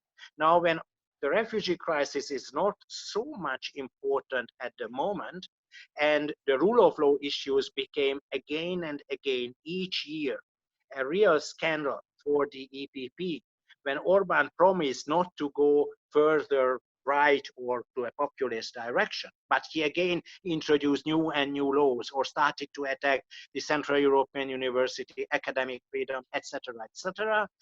For more and more politicians and political parties inside the EPP, Fidesz became more and more unacceptable. And when during the European Parliament campaign, he personally attacked one of the leaders of the EPP, Jean-Claude Juncker, who was the chairman, the president of the European Commission, and he attacked him on billboards that Juncker supports mass migration. That was certainly, which was totally illoyal to his European party family. So this process, which is again somehow about trust, loyalty, whether you can talk to each other or you totally lose your faith in another person. So I think the psychological part is very important. Finally, Fidesz was suspended by the EPP. It's still suspended. Fidesz has not been kicked out from the EPP, but it's a very much on the edge. Now our latest development about this rule of decrees created a big scandal at European level again. And now it's a scandal inside the European People's Party again. So we don't know what will be the outcome, but Donald Tusk, who is the president of the party, and just a couple of years ago, he strongly supported Orban. Now he has become an enemy, and there is an open public,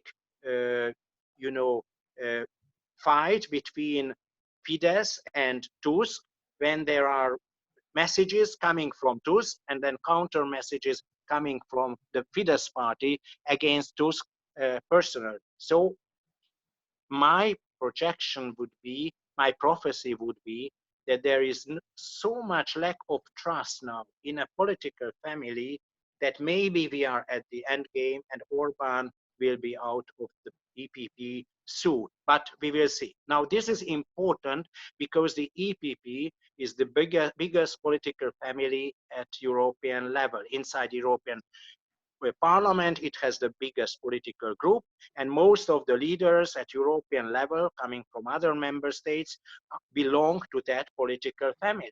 So the isolation of Orban, which was a sort of demand of many people, activists, other political party members, NGOs at European level, that somehow you should maybe isolate Orban and then think about real sanctions, it's again on the agenda. Now, there are a lot of problems, and that's maybe my last point here again. I don't want to talk too long, and time is running. But what I still want to mention that there is a long debate how we can, or at European level, you can sanction a member state which breaches European norms and rules. Now, there are some legal ideas. The most famous one is Article 7, which is Article 7 of the European treaties. And here you can introduce a procedure against a member state. We don't know the outcome. The outcome might be, it's not clear, it's not written in a text word by word, but the outcome might be a sanction, which is an economic sanction somehow, not to send transfers from the European budget to a member state, or it can be a political sanction somehow, which might end up with an exit of the member state, the respective member state. But it's a wording which can be used in different ways. And what is more important, that you need as consent at the end of the Article 7 procedure to kick out a member state. And now it's evident that Hungary is not alone anymore. There is Poland, maybe there is now Slovenia. We don't know whether in Italy, Salvini and his very right-wing party might come back to power one day. So Article 7 procedure might end up with a failure at the end. So Democrats and liberals are a little bit scared how to go on with that procedure. Also, there are other methods, and what was used by the European Commission mostly in the case of Hungary, when it went against the rules regarding the freedom of the media, freedom of judiciary, etc. These are the infringement procedures. So these are special cases when the European Court of Justice might have a ruling at the end and might use fines, might punish that member state which goes against the common rules. Now, infringement procedures, however, are not about systemic breach of the rules and norms of the European Union. So there are some new ideas again, how to bring together economic sanctions and the rule of law. These are still in very embryonic forms, and there is a political debate whether it would help, whether sanctions might be useful for Hungarian citizens living in Hungary, or whether it would harm Orbán and his corrupt clientele system, what he introduced in the economic field, and all these oligarchs who get their support actually from European transfers. This debate is still on. Unfortunately, we are in a very late phase. We have already had Orbán's rule for 10 years, and the problem has not been solved at European level. Yeah. Thank you, István. Go ahead, András. Yeah, so thanks a lot. Really, really thorough analysis.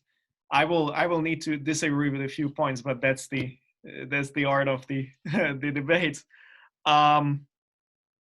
I think I would start from this point. Maybe what's this thing we called Orbán's room for maneuver, and opening both towards European Union and the East. I definitely think that Orbán is the type of leader who tries to be as independent as he can be. And I think that, in a sense, goes against the idea of a highly institutionalized European Union. So when you have leaders who really want to be able to act differently to situations that are arising, being part of a bloc that has a really rigid set of rules in terms of cooperation is something that's not beneficial for them. So I think that from the perspective of Orbán's statecraft, the way the European Union is headed right now in the direction of more integration is nothing short of a nightmare. So I think that that's his starting perspective. That being said, I do not see Hungary leaving the European Union under any circumstances. On the one side of it, there is an economic codependence, primarily between Germany and Hungary. Since I don't really see that changing, and this comes primarily in the field of manufacturing, I will not see the economic reasons or the economic pressure for Hungary to leave the European Union. Then there is also the Hungarian people. According to the latest Eurobarometer reports, over 70%, I think more like 77% of Hungarian citizens support Hungarian membership in the European Union. Going against that, I think maybe would be a little bit of a political suicide for Orbán. Hungarians are skeptical of the European Union at a large scale, but they're not skeptical of membership in the European Union. So I think it's important to make a distinction there, that Orbán too may have an issue with the European Union or the way it's headed, but I think that he has no issue with the idea of the European Union as primarily a trade-based international organization. He has an issue with the EU as a supranational organization that meddles in the affairs of particular member states. Also because that makes it harder for him to keep his grip on power in Hungary. So I think it's important to understand this relation. And then when it comes to kicking Hungary out of the European Union, the current procedures of the Treaty of the European Union actually do not outline a procedure for kicking out a member state. Member states may leave the European Union just like the United Kingdom did, but to kick member states out would mean a change to the treaties. And a change to the treaties requires the consent of all member states. So therefore, until Orbán is in power or we see similar governments in the European Union, I don't see a procedure appearing for kicking member states out of the European Union. But even leaving the legal side aside, I think that politically it would be kind of a suicide for the European Union too, to have such a procedure introduced and to then practice it, because it would completely break the ethos of the European Union that has been there from the beginning, that, you know, let's try to build a European Union that embraces all the states on the European continent. So I think that it would create a rift, you know, even between really strong pro-European voices, because it would somehow also destruct the idea of this, you know, future strong and united European Union. And yeah, maybe going back to the point of Orban's statecraft and how he's going. Well, you know, we may say that he is unreliable from a perspective of politics, but when it comes to backdoor dealings, what I have found talking with various high-level decision makers across Europe is that Orban is not so unreliable as a backdoor partner. When you actually reach an agreement with him, and there is an agreement to, like, you know, support us on this, support us on that, until you are not meddling with domestic affairs in Hungary, he's actually a pretty reliable partner, and he delivers what he's being asked of. So I think that's also important to see, because it's pretty much in line with what I said previously, that Orban likes to be an independent actor, or likes to live in a system, or likes to operate in a system in which there are no systematic constraints. I think that in general, he is not so much a believer in systematic solutions. He probably devotes a lot more attention to people. Who are the particular leaders directing countries in particular directions, and coming to terms with leaders, not with institutions, not with structures, not with, you know, grand ideas, but with actual people you can touch, you can talk to, you can convince, so on and so forth. And then I think this is what comes into the picture with the whole migration story too, and how the situation of Fidesz evolved in the EPP. I think that actually there are lots of voices in the EPP, but also outside the EPP, who kind of viewed Orban as a person who will tell an inconvenient narrative instead of them, because their political context doesn't allow them to actually put forth the narratives Orban is putting forward. So for many on the right wing, Orban is kind of this spokesperson that everyone can hate on the stage, but, you know, backstage they would admit to you that, well, you know what, I actually agree with his narrative on migration, and most of our governments under political pressure yielded and did not make decisions that I would have personally liked. So, you know, coming from a perspective of let's say a conservative person. So I think this is also incredibly important to note, that as much as publicly in the media narrative Orban is a no-go, when it comes to the backdoor dealings, he is really not so much of a no-go, and he's not very isolated, and he might get out of the EPP, but he will still be an actor to reckon with, and he will still have quite significant following outside Hungary, throughout the entire European Union, or even beyond that. And also Orban comes in handy when it comes to, you know, trying to reach agreement with states that are not, you know, so much in accordance with European democratic principles.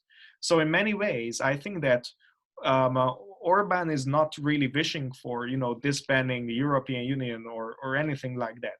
What he's wishing for, I think, is large operational autonomy for himself, and him being able to be at the crossroads of European and you know, any other sort of politics, whether those regimes are authoritarian, dictatorial, or democratic. It doesn't matter for him.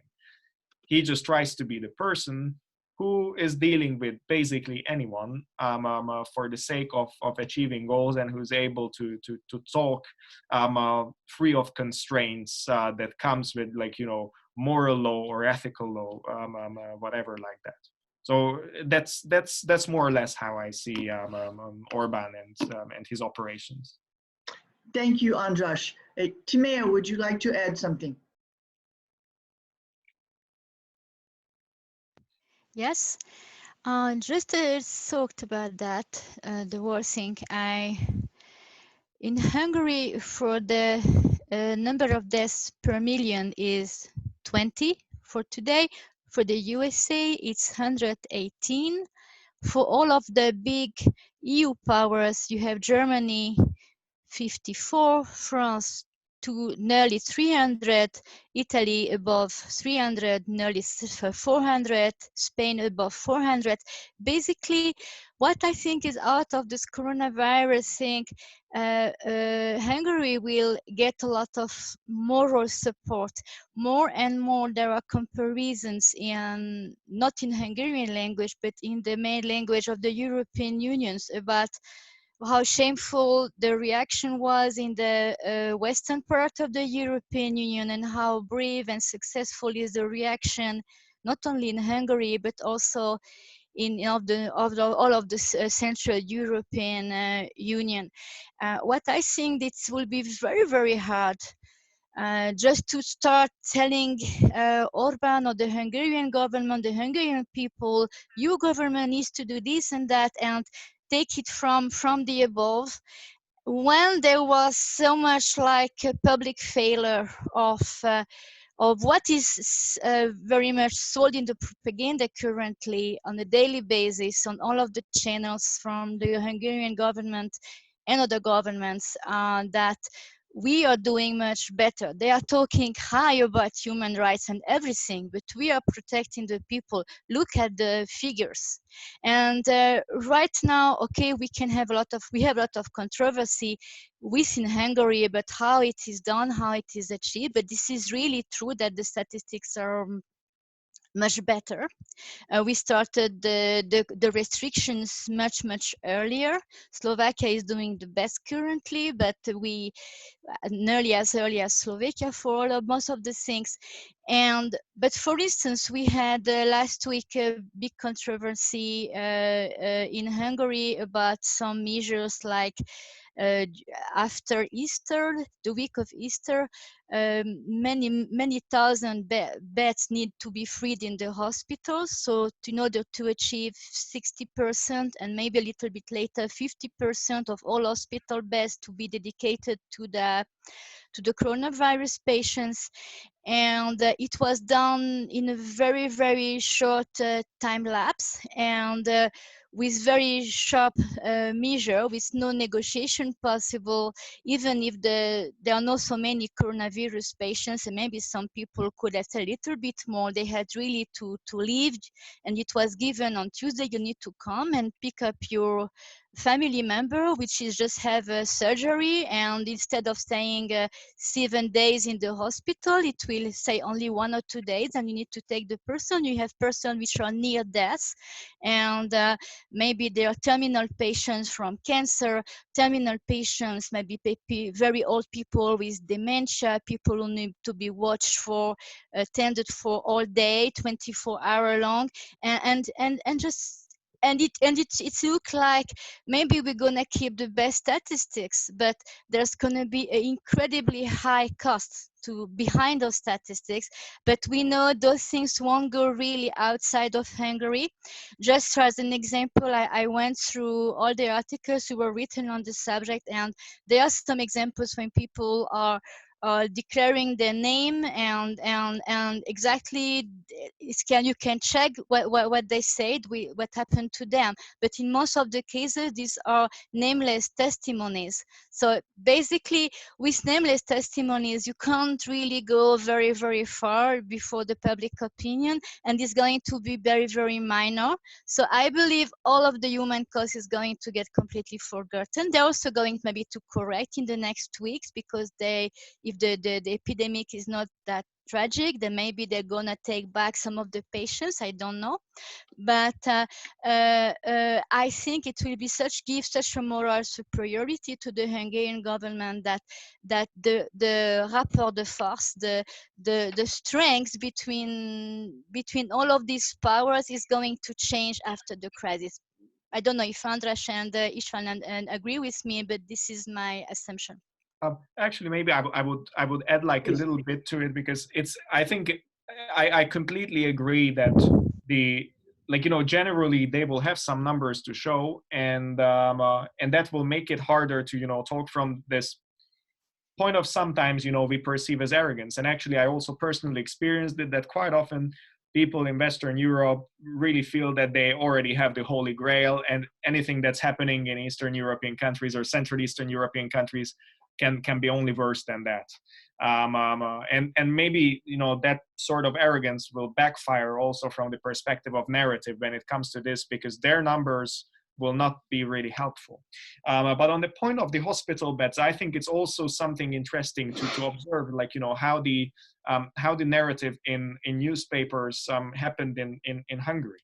So if you calculate, around 12,000 people were sent home from the hospitals, and instead of having any sort of statistics, what portion of those 12,000 patients actually need intensive home care, what we had were a few distressing stories. One of these stories was a person whose leg got amputated, and after 2.5 weeks of hospital stay, he was sent home to do his rehabilitation at home, and just take your belongings home and go home. And then I checked, and actually when it comes to Western European, average time you spend in hospital after an amputation is between 3 and 7 days. So I found it, interesting when I started to do a little bit of fact checking around this, that probably when it comes to this 12,000 people who were sent home, and mind me, in the European Union, it's in Hungary that people stay the longest in hospitals. And there are various reasons for this. Part is a fairly undeveloped state of social care, and other part is people not willing to care about older people and then paying them to stay in hospital, but also the financing structure of Hungarian hospitals, that oftentimes Hungarian hospitals are incentivized to keep patients in the hospitals for at least 3 days. So I think that because only then they get the quota money after them. So actually, when it comes to these 12,000 people who were sent home, I think that it will be only really a small portion of that 12,000 that are these highly publicized cases that went into the media and helped reinforce this narrative that there will be this huge marginal cost that will definitely exceed preparedness gains vis-a-vis the coronavirus response. So I felt that this is a very interesting perspective to look at, because this narrative was built up really quickly and very strongly by mostly opposition oriented media, or at least let's say more like anti-government, not opposition, because they criticize the opposition too, but they're definitely against the government by this point. They blew up this huge narrative, they put it out there, but when I actually started to look more into it, I found that probably there won't be a huge disaster coming out of this in the future, because we won't have a great number of verified loss that can be thrown at the government. So yeah. István, did you want to say something? Please go ahead. Yes, thank you, because I thought I would react what was said, because I started the discussion 2 times but had no real chance to react. But I try to be certainly short again. What we discussed a couple of minutes ago is the opportunity, or maybe a possibility, for a Hungarian exit from the European Union. That's a very exciting issue, and I agree with András that this is not certainly in the air at the moment. Where I see it from, it's more what sort of options Orban might have in his head. And I wouldn't say that exiting the European Union is now on his agenda. However, looking back, what he probably wanted to do a couple of years ago, that he wanted to be the sort of savior and strongman of Europe. That was actually the pro-governmental media propaganda campaign all about in Hungary, the new strongman of Europe. And it sometimes also was reflected in the Western media, although with a different touch mostly, that he is a sort of dangerous troublemaker, but also a sort of strongman. And I think that what he wanted to do is to have a very strong influence inside the biggest political family, again, the European People's Party, somehow to change the political line of that grouping, maybe becoming, instead of Angela Merkel, the new leader, and maybe the ideologist, at least, of that center-right political family. And meanwhile, or in the same time, also trying to create new links to the extremist parties which are outside the European People's Party, some radical parties like the Polish ruling party, and some extremist parties like Salvini's movement Lega in Italy.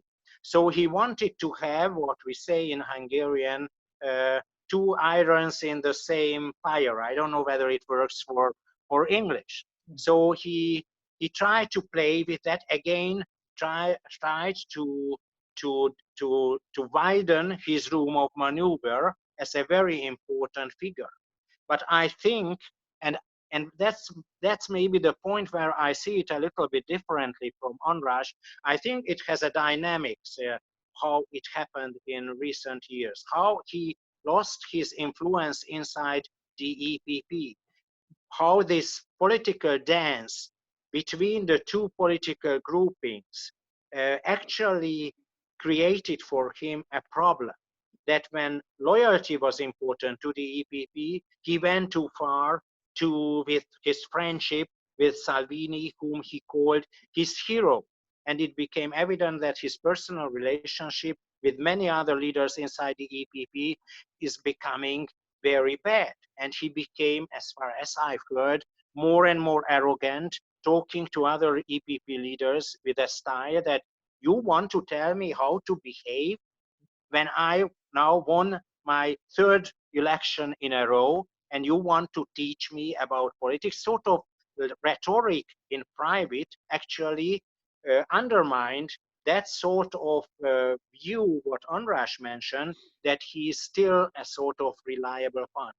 I think by today, this view that he is reliable has been destroyed. Also, what sort of language he is using, and his comrades or friends in the party are using against the EPP, that's not a language of dialogue anymore. Now, I agree that if Orbán is out of the EPP, he will be still an important player at European level.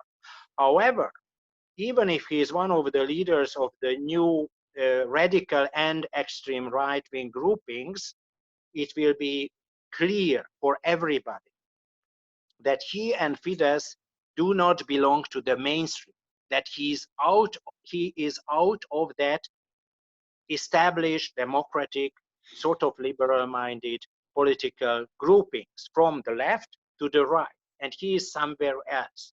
And it might be also, something what I would enjoy because of aesthetic reasons also. It's also spiritually very important to make a difference who belongs to who. But it might jeopardize Orbán's influence at European level in case he belongs to a political grouping or to political groupings which are still in the fringe side of European politics. Might be influential, might jeopardize democratic political processes from the right, but they are not in power. And that is actually one reason why Orbán, I think, still tries to keep his parties inside the EPP. It's not about love anymore. It's not about bromance, what it used to be with a lot of leaders of the EPP who used to be his friends and heroes, etc. But it's about pragmatism. However, and maybe that's my last point, we are in a difficult situation because we all try to figure it out from a rational perspective. What is in the interest of Orban? To be independent, to cooperate with Putin, but not to be, you know, his underdog, but also to cooperate with him and Brussels at the same time. How to try to make this dance successful. But we shouldn't forget that he is a person who sometimes believes in revolutionary methods, who is not rational in that sense that he makes always cost and benefits analysis, but he might react in political situations because of his emotions. And he might make decisions because he thinks that I do it because I can do it. I have the power to do it. I will show these EPP guys, the European institutions, that I'm a very strong man. They cannot play with me.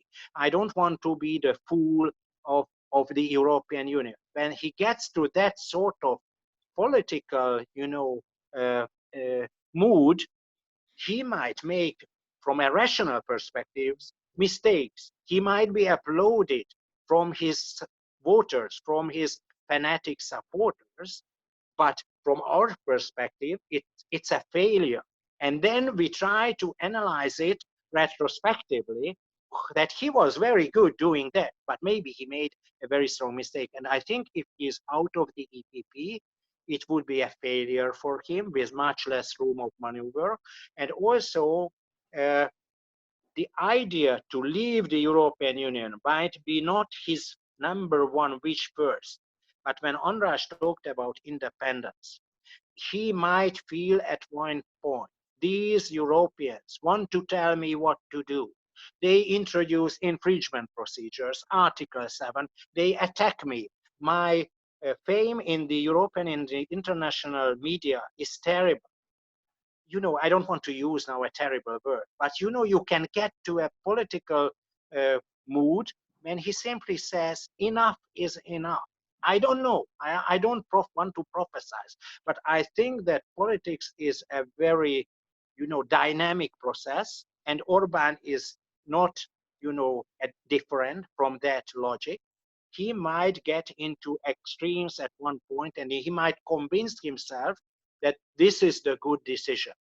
And all the rationalities what we are discussing might not work at one point. I hope we will never get to one point. I don't want to say Hungary should leave the EU, but at one point, the decision makers at European level might get to a point when they ask themselves, how much should we allow to this guy or to this country, which uses European money, European funds, structural funds, cohesion funds, to make politics against us?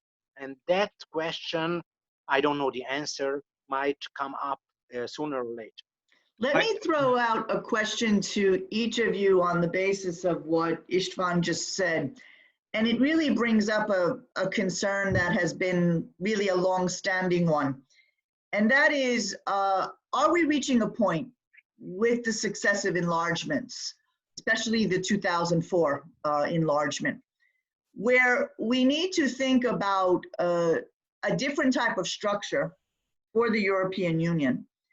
And in particular, whether or not there would be a movement led in part by Germany that would be one where we say, all right, we move towards a certain type of core, what the Germans used to call Kern-Europa, which at the time was meant to include Germany and France, the Benelux. Certainly, the big question at that time, of course, in the 90s was about Italy, because Italy was, you know, struggling to be a member of the first wave of the euro.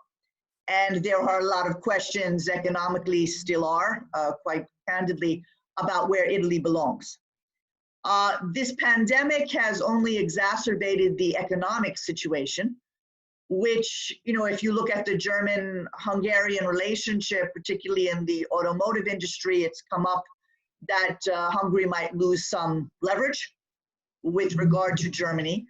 So my question is, do you see a core Europe emerging out of this that would be, shall we say, inhabited by those West Europeans that seem, as András has said, to think they have the Holy Grail?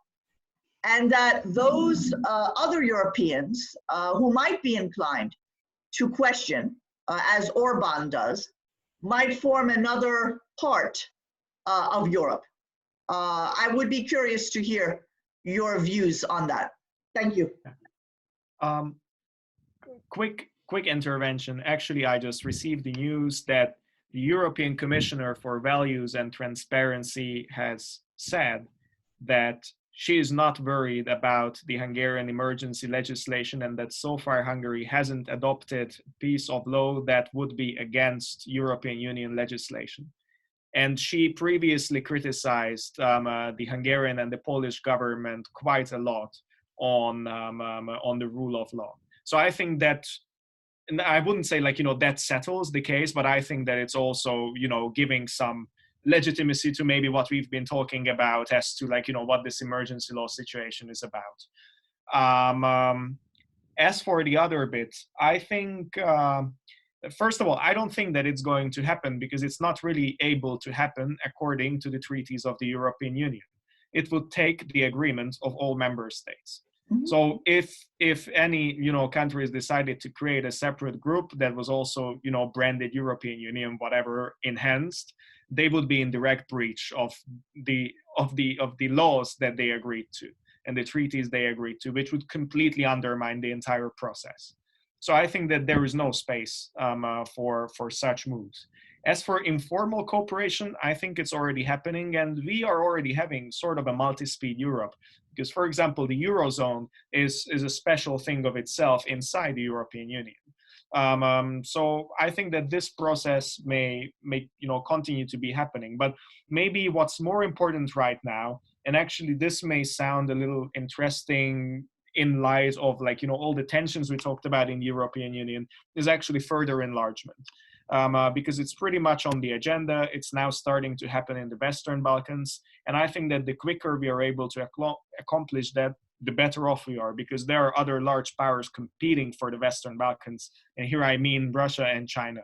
They are extremely present in the area, and it could undermine the future integrity of the European Union.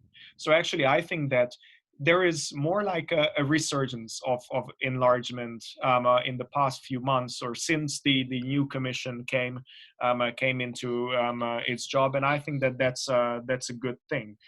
How the enlargement happens, I think that's also important though, because in the case of the enlargement in 2004, there were extremely strong criteria for joining the European Union, but there was no monitoring after the countries joined the European Union. And that was, I think, at least in part, what led to the current situation.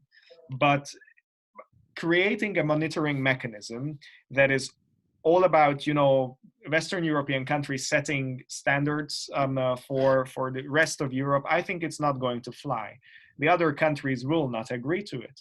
And if Western Europe aspired to create a more integrated, separate Western European Union, which actually existed as a body before, it would create a huge emotional rift. And I think, already, I think most European Union citizens east of what we normally talk of Western Europe, but also inside Germany, just in the division between the former two different parts of Germany, people in Eastern and Central Eastern Europe already feel that they are kind of looked down on. If there were any decisions similar to this, I think it would put a huge nail into the coffin of the European project. So anything that's really overt and it's really targeting a multi-speed Europe that's also coming with narratives that, hey, these Central Eastern European guys, they don't know what they're doing, and we don't want them on board with most of our processes. I think that would be the end of the project. So yeah, I think that's the quick assessment from my side. Okay. Any other thoughts to add? Maybe just one idea about the impact of the coronavirus. I think that in the case of Hungary, the spreading of the virus is certainly much lower than in many other countries. But I think compared to the cases, there is a relative high ratio of death at the moment, which shows that actually how the authorities are dealing with the problem is not perfect at all, and there is in that sense a crisis. So I think that on the long run, it won't work as a sort of good example, and then the so-called West might argue that, might think that everything is all right in that part of the region, since even in Greece, for example, the relative ratio of death is very low. So what happened, if I am correct, is the question: when the virus arrived, at what country, at which point, and how the authorities reacted is certainly very important. But Hungary might not be in a better position than many neighboring countries, which also face the same phase of the spreading of the virus. So I think it won't be used so much in this bigger debate about illiberal democracy on the long run, whether this sort of countries which do not respect some values which should be respected at European level, whether they are really part of that European project or not. I'm speaking mostly about Poland and Hungary, certainly. So I think it won't be over, but it will come back after the crisis. And I think the resolution this week by the European Parliament, which was very negative regarding the Hungarian introduction of by the new law introduced by the government. This might be, continuous for the future. So I think nothing will really change after the coronavirus is over, but we will certainly see. What I'm waiting for the future is more a sort of crystallization of the policies. And now, for example, what you mentioned in the case of Bulgaria, it decided to make it, to accelerate the process somehow to join the euro area, and Hungary will still be out in a sort of secondary position because of not introducing the euro. So I think these will be the important issues for the future, and the rule of law and the rights of the citizens will remain an important issue, and it won't be solved just because of the coronavirus crisis. Okay. Timea, did you want to add anything, dear? Yes, I also believe we already have a two-speed European Union with the Eurozone and what is outside. And I also think that that somehow the relationships aren't that bad on the back doors. For instance, you have a very much rising politician, Macron in France, which may be leading France in another 5 years, if not him, maybe someone who is more favorable to Orban, which is Marine Le Pen from the right, extreme right wing. Whatever will happen, but there will be Macron and Orban are getting on very well, which is very surprising in the reality, if you really analyze what is happening. And we have brilliant Hungarian-French relationships, much more than ever. And which is very interesting is in the French press, for instance, either you look at the left wing or the right wing, everyone is very much admirative of Hungary not joining the Eurozone. So all the comments are overly positive. And it's like you're just wondering is who is really defending the euro still in this country. Only the mainstream parties, which are together, if I'm very, very generous, representing 40% of the population, and I'm generous. So basically, I really think that Hungary has all of the change of government, and very important element because of the very, very good relationship what is behind. When we had all of this procedure by kicking out Orban of the European political party and making pressure, Article 7, whatever, then we had just by chance a labor law change in the same time exactly, which is very much in favor of the multinational companies which are settled in Hungary, and which makes the working time very, very flexible, and the possibility to pay extra hours on a very favorable scale for the big companies. And it seems like we don't know what was the deal. We don't know exactly what happened. What we know is that Ursula von der Leyen was voted for in her position of the head of the Commission, similarly by Emmanuel Macron, by Orban, and by the German government. So for me, it's like something happened. I don't know, but I just see the consequence that really it's like things are getting down, and they are used to make some welfare like actors on the TV screen for the public in Hungary, for the public in France or in Germany. But basically, they are very much okay with each other. That's my point of view. Okay. Are there any questions or comments from the candidates in the time that we have? We're happy to take any other questions, or even if you have some thoughts about anything that you have heard today. Camila, what do you think? I mean, coming from the standpoint of what you heard yesterday, what you're hearing today? I think it was, I'm sorry. First of all, it was really interesting thank you so much for coming and talking to us today. And it's really interesting to hear from people that are in Hungary right now, your position and what do you think about the government. One thing that I said yesterday that was really interesting to me is that if we didn't have this opportunity, I wouldn't know that Hungary was going through this.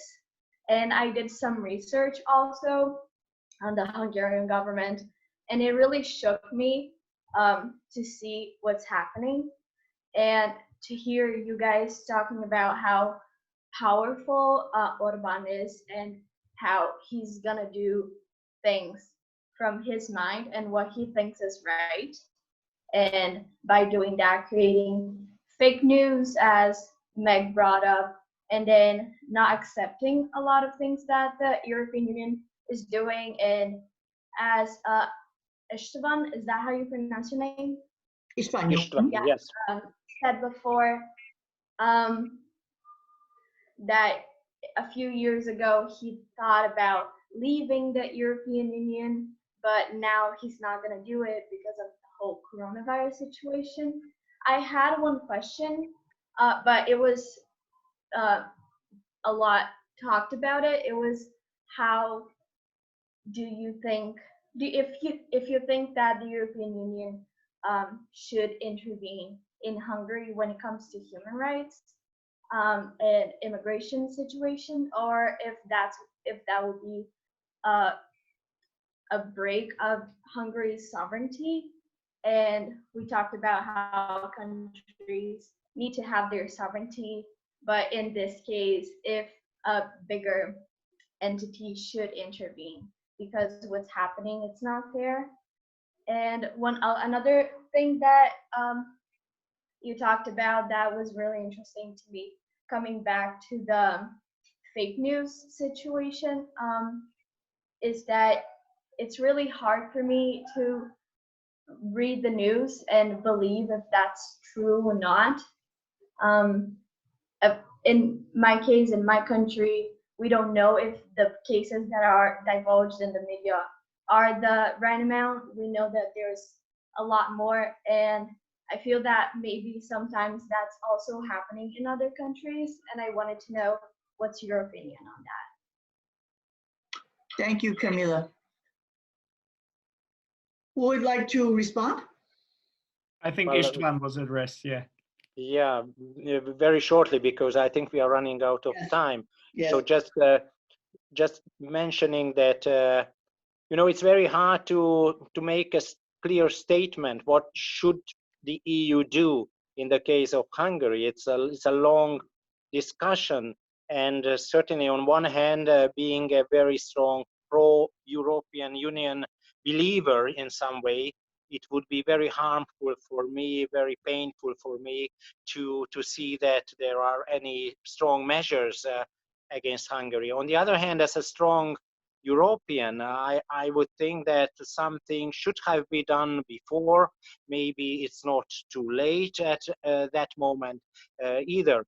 What exactly? That's certainly a very complicated question, especially because Hungary is not alone anymore at European level, which started to introduce a sort of different regime, a sort of hybrid regime between liberal democracy and illiberalism or populism. So, but I think that measures are supposed to be taken. Whether these have some budgetary implications, yes, I would say yes.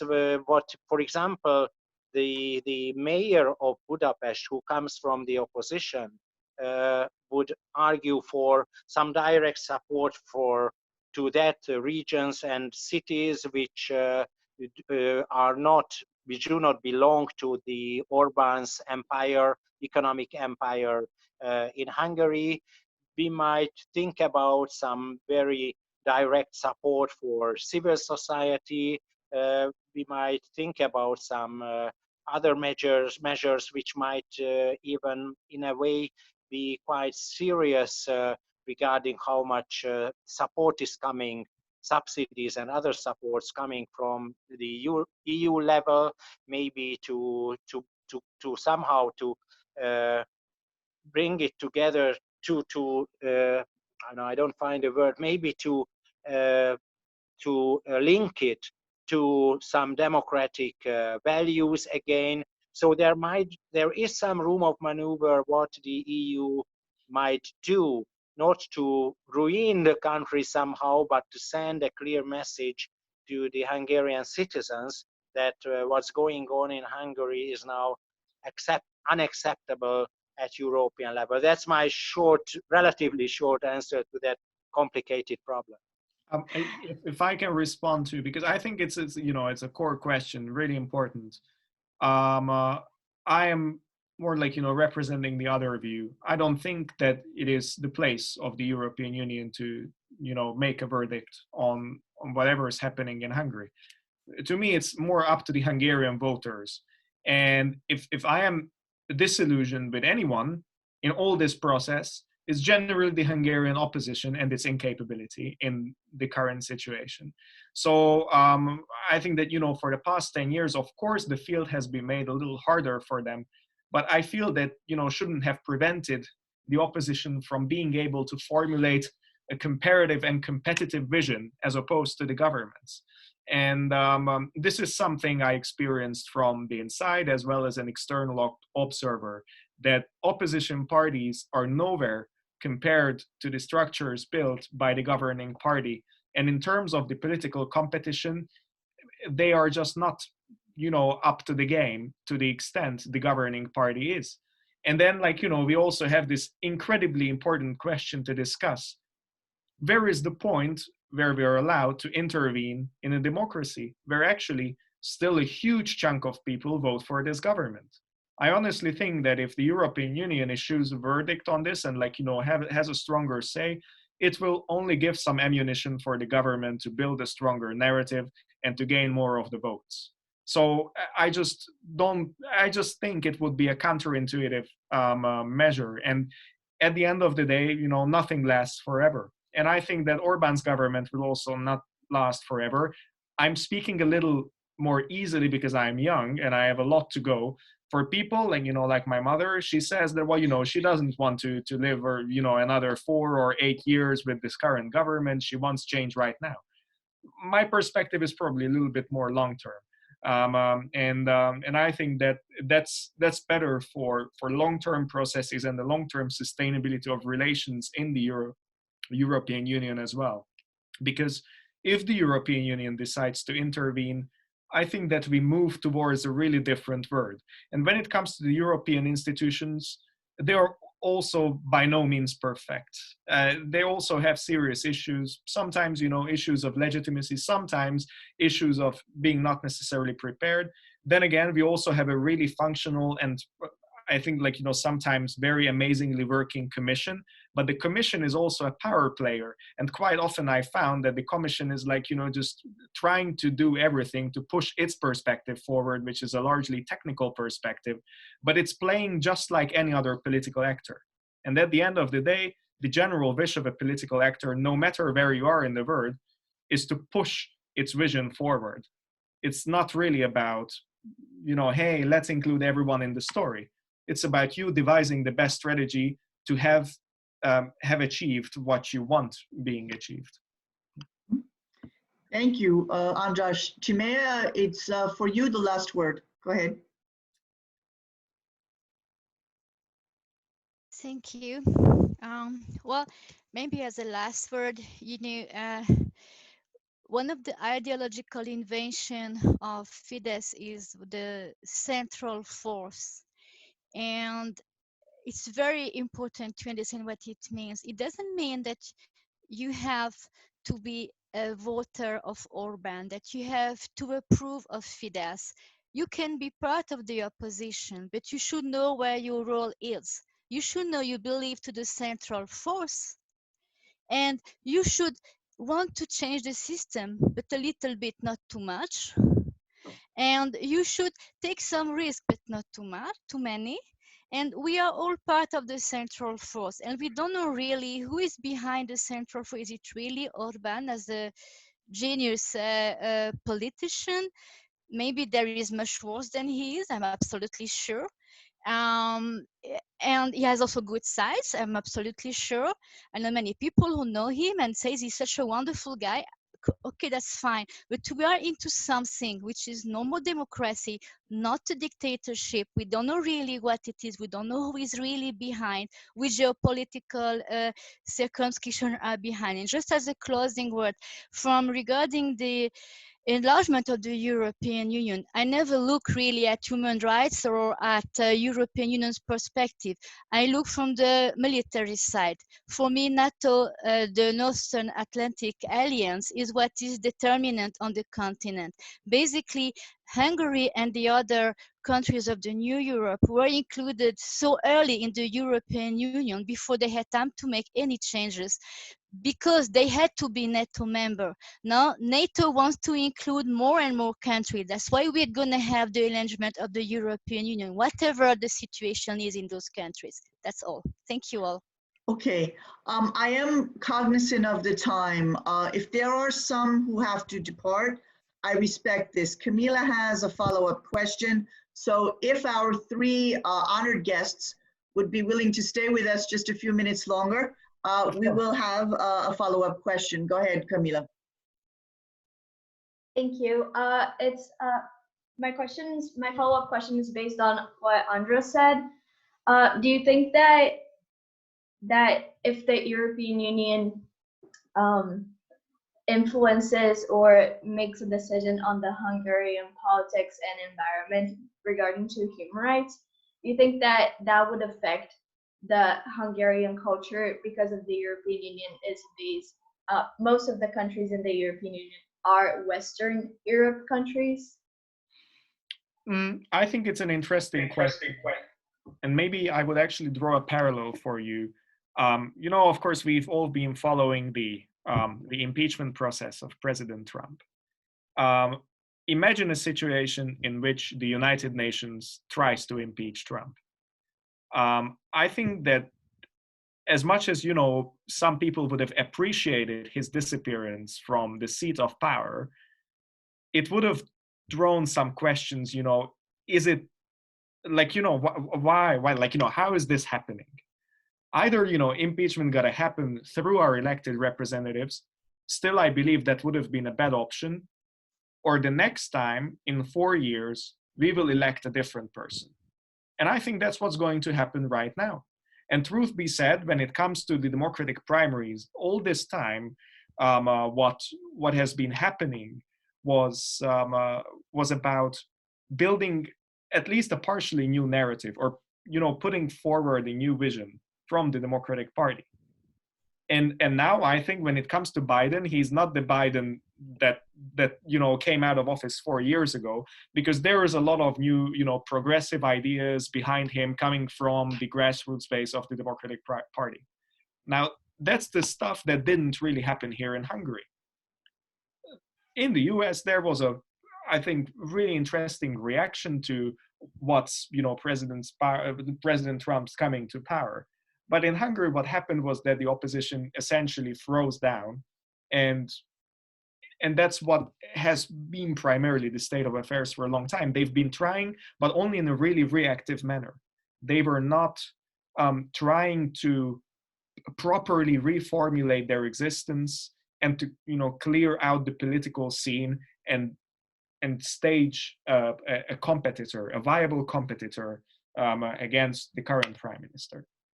So I think that if the European Union tried to intervene in the Hungarian situation, as much as many people would appreciate Orbán out of power, still people would be a little bit divided over what that means. And definitely it would scar for life the supporters of Prime Minister Orbán. And mind me, after you put someone out of power, you still need to live with the people that were supporting that person. It's the same with, President Trump. If he was impeached, imagine how would that have activated particular voters who were really much in his following. I think it would have been a true disaster, because when it comes to democracy, most people accept the rules of the game in our countries. But if you put someone out of power in another way, it creates huge issues, and it has implications we cannot even guess. So I think that's what we should bear in mind when it comes to the EU trying to intervene in Hungarian affairs. If they try to put Orbán out of the day, it would create scars that would last for decades in Hungary. Yes, István, go ahead. Yeah. Well, I think that what I want to say, that certainly there are some shared EU values which are all in the treaties, and when Hungary and other states joined the EU, we all agreed upon these values. Now, in case European institutions figure it out that one member state like Hungary is systematically working against these values, it's not a Hungarian internal affair anymore. Certainly the EU countries, member states, are so much interlinked that it is not our own internal affairs at all anymore, whether it's Hungary, Poland, or any other country. So that is why the European institutions have to deal so much with Hungarian internal affairs, which are not internal affairs anymore. So there is now certainly a legal background, what the EU is doing in case of Hungary, Poland, or any other countries which somehow backsliding regarding democratic and liberal principles. So I think the game is not over, and it's another very pragmatic question what you discussed a couple of minutes ago. For whom is it good or bad? But in principle, from a constitutional or democratic perspective, what's going on in Hungary, this is an EU issue as such. Now, different political groups and parties might react to that problem differently. And I think that the mainstream parties at European level have criticized Hungary for many years now, but they haven't found out what to do. And then it comes to the pragmatic part of it. And certainly there are very, very strong methods, and we don't know whether kicking out Hungary can be, you know, made, can be, a procedure can be found, or whether it is the good decision. But how to react is not simply reacting, saying that it's Hungarian internal affair and we make more harm in case we intervene, but it's a question of political decisions, how far to go against against urbanism, populism, this virus, which is not the coronavirus, but a political virus, which is present at European level, which is spreading and is also very dangerous. So what I think is important, that the European Union as such should figure it out, all the member states, political parties, how to react to that populist virus. And I think it's another question, what would be the impact of a strong reaction on Hungary? And here we actually don't know. What I think is that because most of the Hungarians actually are very much pro-European and pro-EU, actually at very high level, it's not evident who would win this political game or battle following a stronger EU involvement into so-called Hungarian affairs. Maybe many Hungarians would realize that what's happening is because of Orban's political line and anti-European measures and anti-liberal measures. There might be others who might insist on their pro-Orbanist view. We have a very polarized political society, and we don't know how many would swing from one camp to another camp. It's a political game. I wouldn't say that a strong decision at European level against Hungary would help the Orbanist camp and would harm the non-Orbanist, anti-Orbanist camp. We don't know. This is about politics, but I think that the Hungarian opposition, which is really not very strong, however, is stronger since last year, since it has a lot of important positions, including the Budapest mayor position, etc. So the Hungarian opposition, even if it's still very divided, might use the opportunity, according to my perception, if there is a stronger conflict with the EU institutions, to use it for its advantage and to show the pro-European Hungarians that what Orban is doing is really harmful for Hungary. I don't know what would happen. There might be another consequence, that Orban becomes stronger because foreigners and enemies are attacking again Hungary, and we have to keep together because since we are all Hungarians. That might work also, but I doubt. You know, after 10 years, when the regime is based on anti-European rhetorics and often attacking strangers, migrants, whoever, I think that at the moment, the political camp of Orban and Orbanism has its limits. So I think that whatever is happening might harm this illiberal regime more than would help it. But we don't know. That's the question of future politics. Mm-hmm. Okay, thank you. Timea, did you want to say again last word, or?